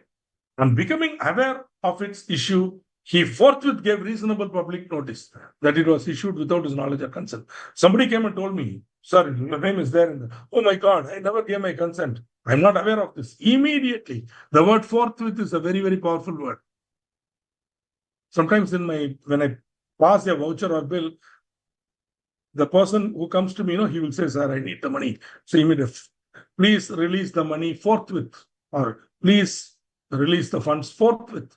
And then I'll sign, so that my cashier is very clearly instructed, no waiting, making him wait. Give the money and send him, or give the check and send him immediately. So forthwith, you have to give reasonable public notice. That is, the time lapse should be very less. maximum 48 hours. If you're asking me, if you're making me to pinpoint a limit and say, sir, what is forthwith? I would say 48 hours is the limit. Within 48 hours, you should have done it because it's not human being. You also need time to know what to do, consult an advocate, then draft a public notice, issue it in the newspaper, it takes time. So that 48 hours you can take. It's again reasonable. See, somewhere you cannot expect the law to prescribe everything. The word reasonable is a very, very, very, shall we say, mutable term. It's continuously changing. But as my experience, I'm saying 48 hours. If you are going beyond 48 hours, you should have genuine reason why you delayed. What happened? What are you waiting for? You know, yes, issued it without your knowledge. You know that. Immediately, the word forthwith, okay, chalo. In the insolvency and bankruptcy code, which I'm teaching to the company secretaries, they use the word immediately. And then they say immediately means within 3 days. Wonderful drafting, huh? Immediately. What's immediately means what? Immediately. Next minute, next second. They are very beautifully saying immediately means within 3 days. Okay. So, forthwith, at least 48 hours, yeah. Okay.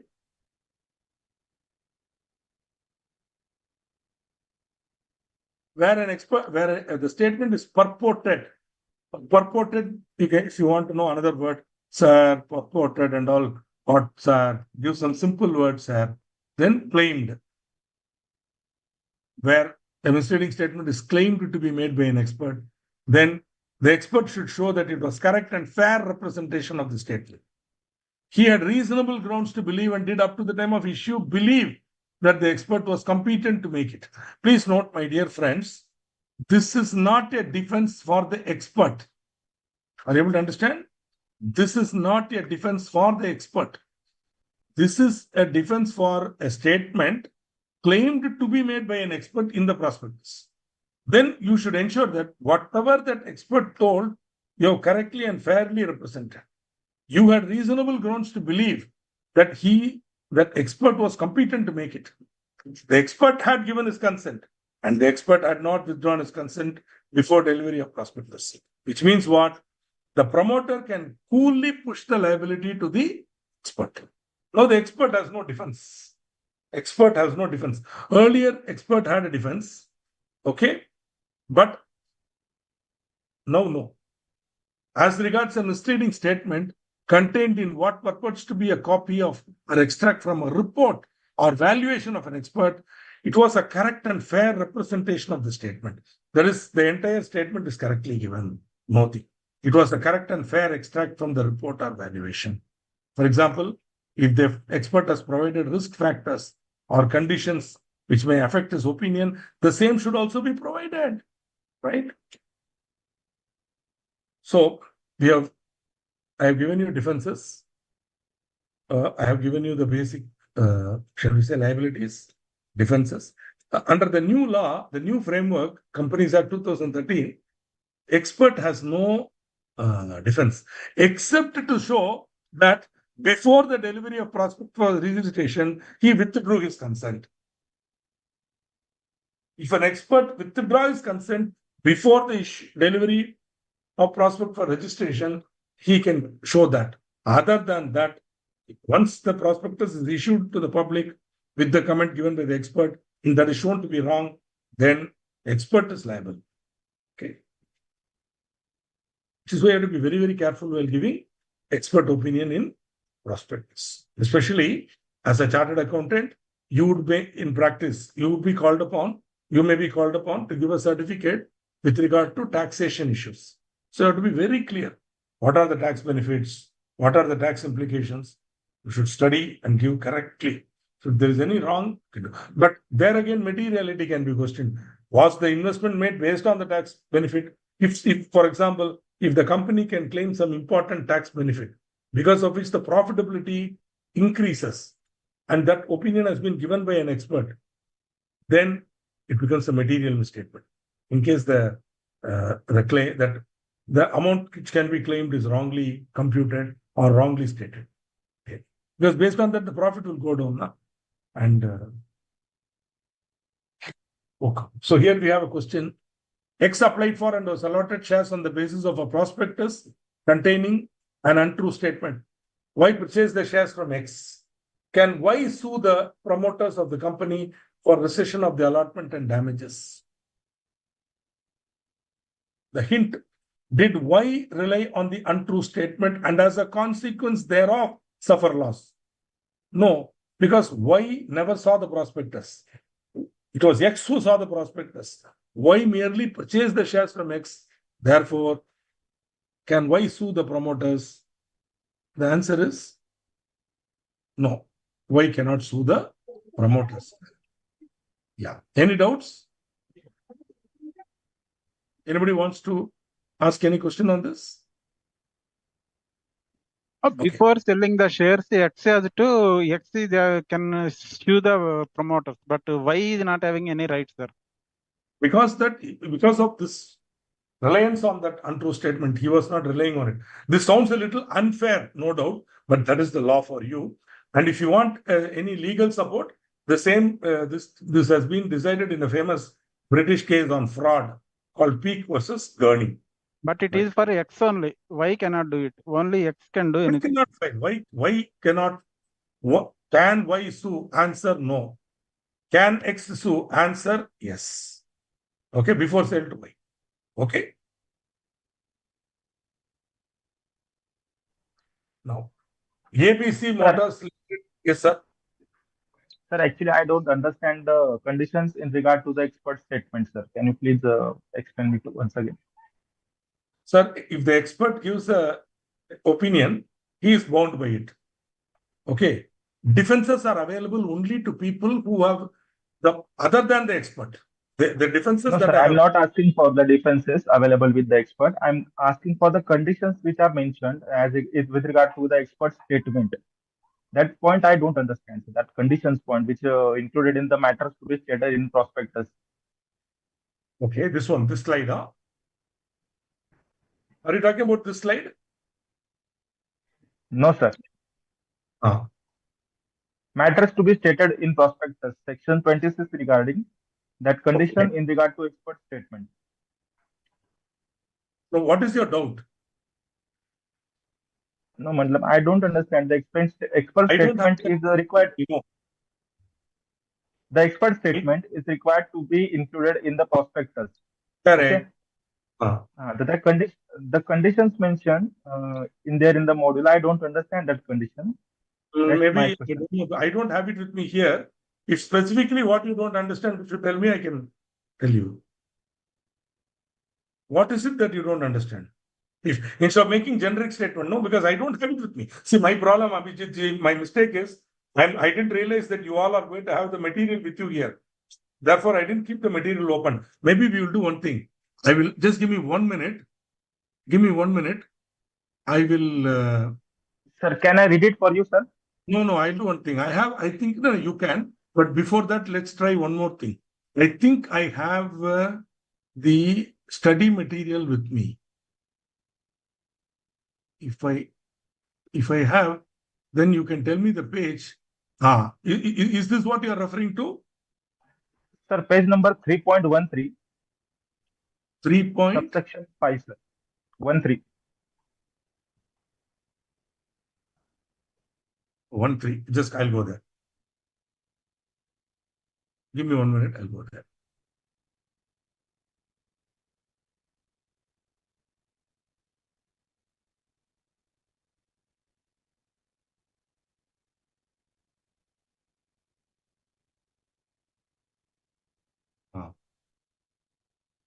Oh shit. Sorry.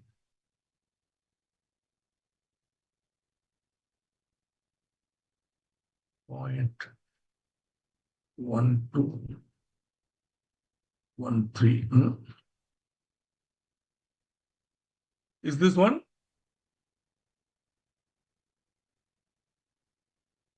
Which one are you talking about, sir? No, sir, your module and module which I have is different, sir. Okay, maybe if you tell me the heading, almost must be the same, na? It's included in section 26, sir. Section 26, subsection 5, sir. 26 is here. Then 26(5). this one, this one, experts, prospectus not to include. Is this one you're Yes, talking yes, about? sir. Yes, sir. That Prospectus point I am not to talking about. include expert statement. A prospectus shall not include a statement pertinent unless the expert is a person who is not and has not been engaged. I think we covered this earlier. That is, this is merely saying the expert should not be a person who has been engaged. Covered this in one of my slides. The expert should not be a person who has been engaged or interested in the formation, promotion, or management of the company. Okay. I think it's very, I'll explain to you very clearly. You want to include an expert statement in the prospectus, then please ensure that the expert is not a person who has been engaged or interested in the formation, promotion, or management of the company. He should have no connection with that. 1. 2. He should give his consent. 3. He should not have withdrawn his consent before the delivery of a copy of this. Okay? Have I made it? Have I cleared it? Yes, sir. That's all. See, unfortunately, the section uses the wording of negative wording. Yeah. What is your doubt here? My doubt is, sir, but means why expert statement is required? My doubt is that. Why? Sir, there are so many statements that the directors cannot make regarding, for example, the valuation of the shares of the company, the valuation of any property, the valuation of IPR. 1. Then technology. Suppose you are saying that you are going to use certain technology, somebody has to give the description of that technology. That can be done only by an engineer. Are you with me on this? So many experts are needed. And I also gave another example. Now, suppose you are going to claim some tax benefits, whether the tax benefit is available or not, the certificate has to be given by a chartered accountant. These are all experts. Now, are you able to understand? Yes, sir. Yes, sir. It might be related with the object also. Whatever. Object. Suppose it is something that only an expert can say. Layman cannot say. Then you have to include an expert statement. While doing so, they are saying, please ensure that this person should not have been engaged in the or interested in the formation, promotion, or management of the company. He has to give his consent in writing, and withdraw the consent, should not have withdrawn the consent. I think it's Yes, sir. Now fairly I simple. understood. I don't see any. And this was for your information. I covered this in one of my early slides. My only your great advantage is you know the section numbers by heart. Unfortunately, there was a time, fortunately, there was a time when Srikanth could quote 250 sections of the Companies Act by heart. That was the 1956 law. That Srikanth was 35 to 40 years old. This Srikanth is 58 years old. The new law, I have not memorized the section numbers. I just did not, that's all. So kindly don't mistake me or think me as what this fellow doesn't know anything like that. I don't remember section numbers. So if you want anything, you tell me what it is, I will explain. Or else from next time onwards, I will keep the material open so that I can immediately answer your question. When you use words like subsection 5, subsection 6, I get frightened and I get afraid and all that. Don't do that to me. Okay? Please be clear. But have you understood, Mr. Abhijit? Yes, sir. Okay. See, in fact, in my own defense, let me show you that this was covered in the slide. See, this particular point 26.5 has been covered in my slide. Okay, that is all. This is what has been covered in my slide. Except somehow I'll tell you the real problem. 56 Act, somehow I was a fan. The language, the usage of English was excellent. The 2013 Act, I'm very sorry to say, the grammatical mistakes are there, logical mistakes are there, and somehow I don't have a high regard for the draftsman of the 2013 law. Therefore, somewhere, there's an unconscious block for me to remember these section numbers. So kindly do not mistake me, but think about it. If I do not remember the section number, nothing will happen. If you remember it, good. See, when I had to write my exam, I knew every section number. Not only did I know every section number, I could repeat the content of that section. For example, 250 sections by heart I used to know. I can quote the section itself, not the number. I'm not telling Abhijit, just I'm telling you, even after I became a teacher, till 45 years, till I stopped teaching sometime in 2012, the world law I was. In fact, many students will keep the barrack with them, and in the class, I will quote now, he will see the barrack like you are doing, and they, sir, exactly what is there you are telling, sir. No.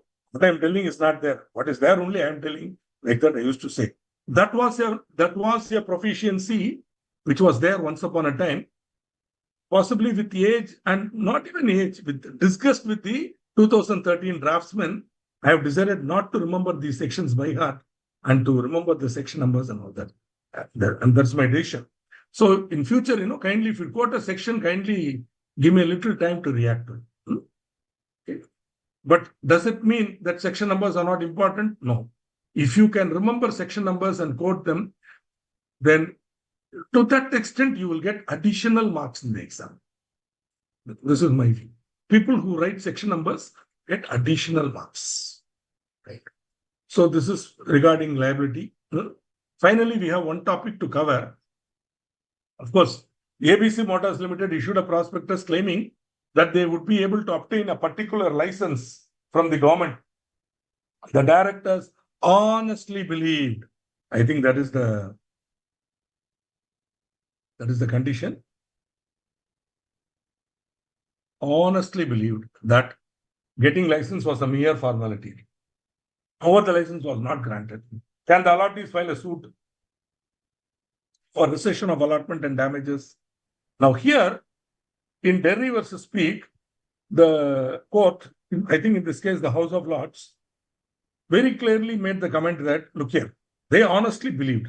And it was not material. Because of that, nothing has happened. The not getting the license has not affected. So this became a defense for civil liability, and therefore they were able to avoid. So they said no need for rescission of allotment and damages. Okay. Before we go to 42, let us cover 41, which is global depository receipt. GDR means any instrument in the form of a depository receipt, by whatever name called, created by a foreign depository outside India and authorized by a company making an issue of such depository. See, a company may issue depository receipts in any foreign country, passing a special resolution in its general meeting and subject to such conditions as may be prescribed in the rules. Right? Basically, the rules I have summarized in the form of a diagram. Please read the material if you so desire and memorize it. It's your call. To my knowledge, no need. But if you want to, you can. But the basic methodology is very simple. You are a company, an Indian company. You want to access overseas investors. How? You want to access overseas investors. You can't directly go there and issue a prospectus. Instead, the law says you have to go through a custodian. Okay? This custodian will have an agreement with a syndicated domestic custodian or syndicate. So what you need to do is you need to go to a bank or an institution and tell them that I want to go and issue, let us say, bonds in Europe. Basically, global depository receipts are, if you use the word, it is basically a bond. That's all. That is why when you go to Europe and issue a global depositors GDR designated in euro, it will be called euro bond. If you go to US and issue one in dollar, it will be called a Yankee bond. Suppose you go to Japan or China and you issue, it will be called a dragon bond.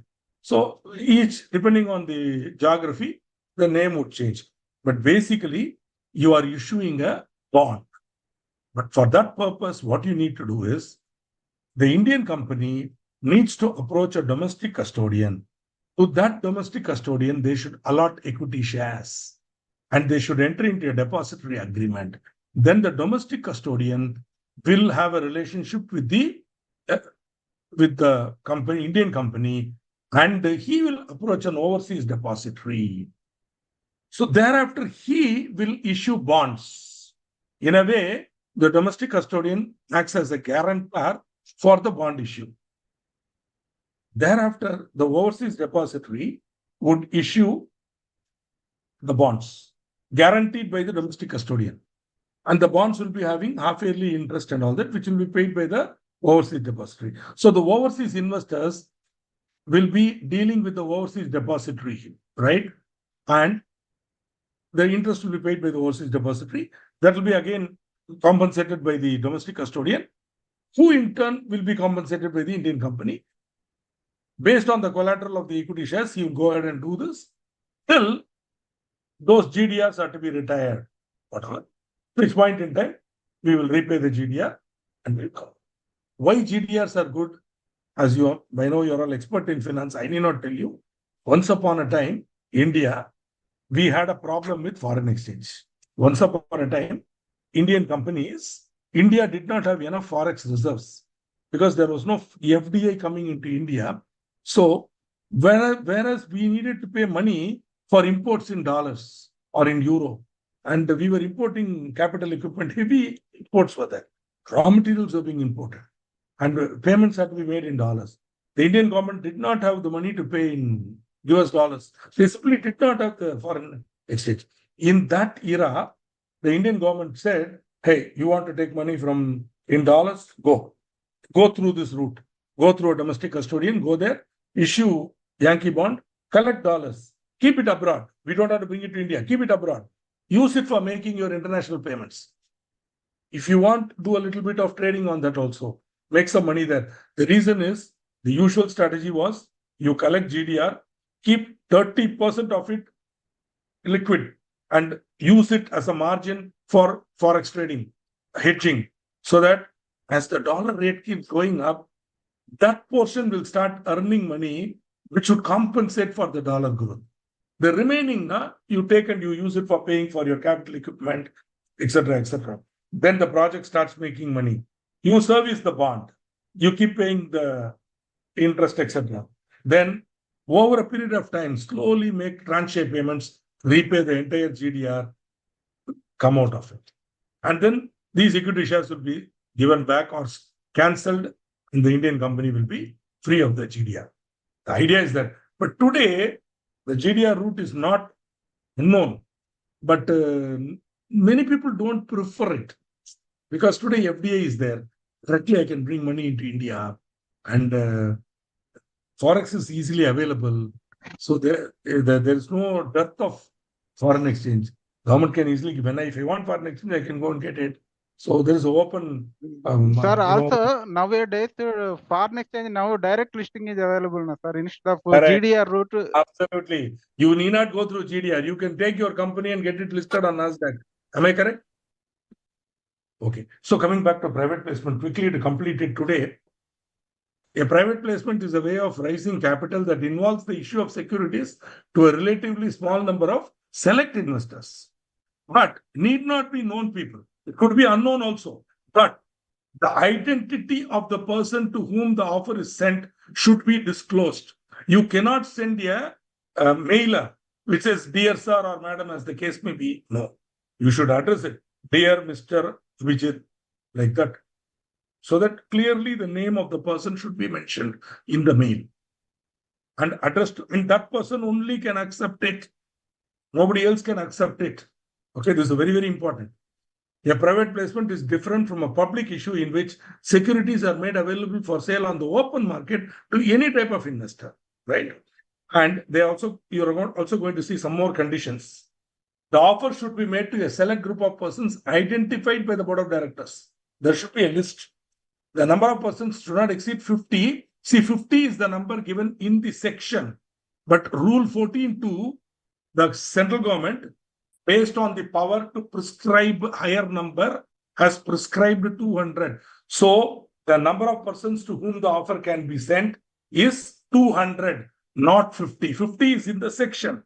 But as per the rule, the central government has prescribed the higher number of 200. Therefore, 200 is the correct number.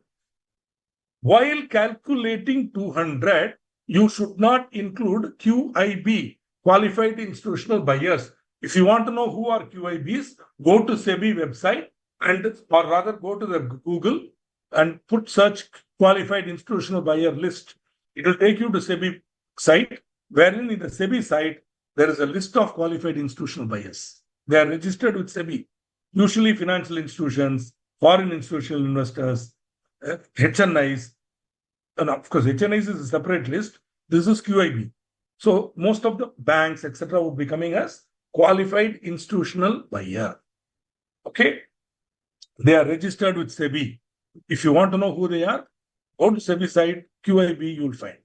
Similarly, as part of the private placement, if any employees are being offered securities under ESOPs, then that will not be included for private placement. So if you are making an offer, while counting 200, please exclude QIBs and employees. Okay. Now, the above limit is to be reckoned separately for each kind of security. For example, if you are issuing shares and debentures, then 200 people for shares, 200 for debentures. You can make. Okay. An offer for private placement made, whether by a listed company or by an unlisted company, to more than the number of persons prescribed above, shall be deemed to be a public offer, which means that offer should be compliant with all requirements of prospectus. So you have to be very careful to ensure that the number does not exceed 200. The private placement offer and application shall not carry any right of renunciation, which means what? If the offer is being made to X, only X can accept it. Y cannot. He cannot pass it on to Y. In a rights issue, there is a offer of the right of renunciation. Here, no right of renunciation. That private placement should be previously approved by a special resolution, right? And there should be an explanatory note for special resolution, provide information, including justification for price and details of valuer. Valuation report should be given. How do you determine the price? Very, very important. There is a ceiling on the investment size or the lot size. The lot size is restricted to 20,000 rupees of face value of the securities. See, suppose you are offering it at 500 rupees. Face value is 10. That means 10 rupees per share. So 20,000 divided by 10. I get 2,000 shares of rupees 500 each. So the face value cannot be more than 20,000 rupees. The price can be more, but the face value should not exceed 20,000 per lot. So application can be received only for 20,000 shares. Face value. Board resolution is sufficient for issue of NCDs. No need for special resolution, where the amount does not exceed the limit prescribed under section 180. 180 is not in your syllabus. 181C, no, 1C prescribes that it is the amount borrowed by a company together with the amounts already borrowed should not exceed paid up capital and free reserves. So the amount already borrowed plus to be borrowed should not exceed paid up capital and free reserves. So where it does not exceed PC plus FR, then board resolution is sufficient. But where the amount exceeds the PC plus FR, paid up capital and free reserves, then you need a single annual special resolution passed, based on which you can keep issuing NCDs so long as the total number of persons to whom issue does not exceed 200 at a time. 200 at a time. Okay. A private placement offer cum application letter shall be in the form prescribed in Form PIS 4. It should be serially numbered, addressed specifically to the person to whom the offer is made, and shall be sent to him either in writing or in electronic mode within 30 days of recording of the name. So there will be a board meeting. We will record the names of the person. Within 30 days, we have to send a specifically addressed offer.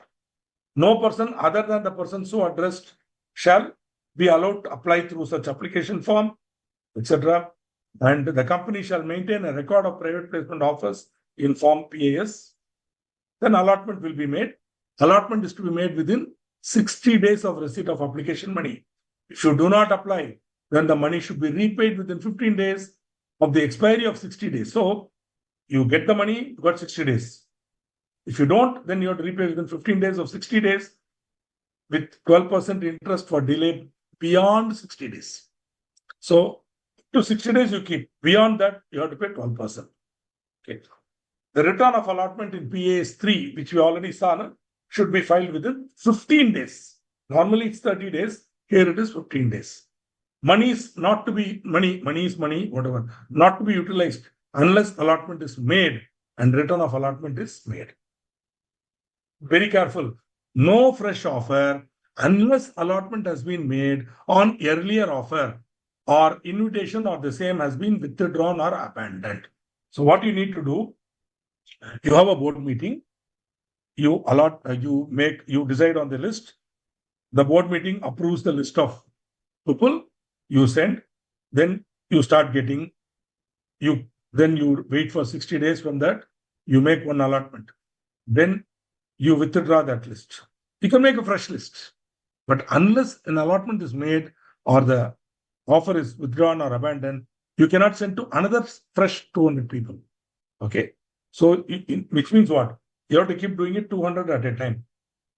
Okay.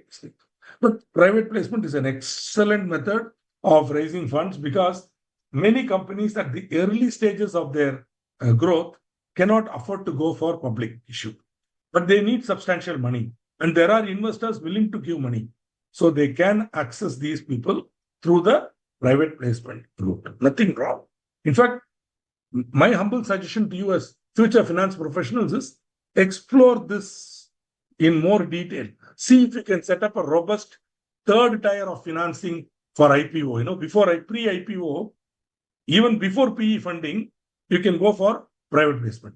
Then go for PE funding. Finally, IPO. So I feel that this could be a third tier of funding. Some of my clients, like I had a client called MAFA Management Consultants, Mr. K. Pandirajan, I remember, who used this funding very beautifully. He approached his college friends, his colleagues from ex-employment, etc. He was an technocrat who started a HR consulting company. So he accessed them and they gave him small amounts of money. Small means not too small, like say 1 lakh, 2 lakh, 3 lakh. He took all that money, pumped it into the business, made the business work. The business grew. Then second tier, he went to PE funding.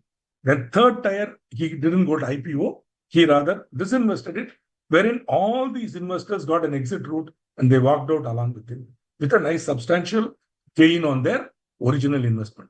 See, this is the model which is correct. It's only unscrupulous promoters, who take public money, siphon it out, diversion. Whereas genuine entrepreneurs, they make money and they ensure that the investors also make money. That is a hallmark of a good entrepreneur. But if you want to have a private placement, no public advertisement or media publicity. Even if one advertisement you give, gone. Straight away, you're violating prospectus. Okay. You cannot make an invitation for this private placement to a body corporate or a national, that is citizen of a country that shares land border with India. This is a recent 2019, this is a recent 22 amendment, wherein, because of certain reasons, they felt any country which shares a land border with India, like Pakistan, China, Myanmar, Bhutan, Nepal, and Bangladesh, if such people, they want to invest in, you can't make an offer or invitation unless you have obtained an NOC under the foreign exchange management rules from the RBI. Then you get it.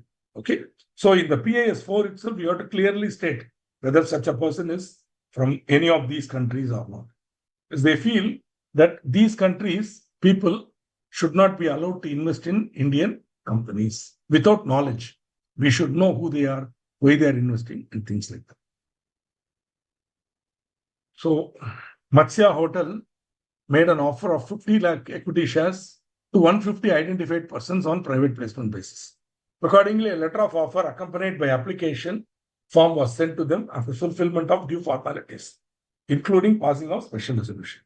One of the applicants, Mr. Vyas, Ghanshyam Vyas, made a written complaint to the company stating offer was incomplete as well as illegal, as it did not contain renunciation clause, as he wanted to write in favor of his son, Radheshyam Vyas. So, which is the correct option? I think B is the correct option. The company is prohibited from providing right of renunciation. So, the offer letter and the application form need not include any such clause, is the point. Okay, there is as usual a penalty for not filing the return of allotment, 1,000 rupees for every day with an upper ceiling of 25 lakhs. And when you are violating, contravening 42 and making an offer, anything you violate, then the company promoters and directors are liable to pay the entire amount raised as the penalty or 2 crores, whichever is lower. The amount received to be repaid within 30 days of imposing penalty. So, in case there is a private placement made in contravention, it will be deemed to be a public offer, which means in addition to the penalty under the section 42, you will also be liable for penalty for making a public offer without complying with 26. Okay. So there also you'll have a penalty. That is the point. So with this, I think we have completed a substantial portion of, rather we have completed the topic. I hope to your satisfaction and look forward to maybe interacting with you. I think one more session I'll be taking in this batch, one more topic when I will come. At that time we will talk about, right? If you have any doubts, you can ask me. Otherwise, we can call it a day. Maybe, yeah, any chat questions are there? Yeah, I see some questions in chat.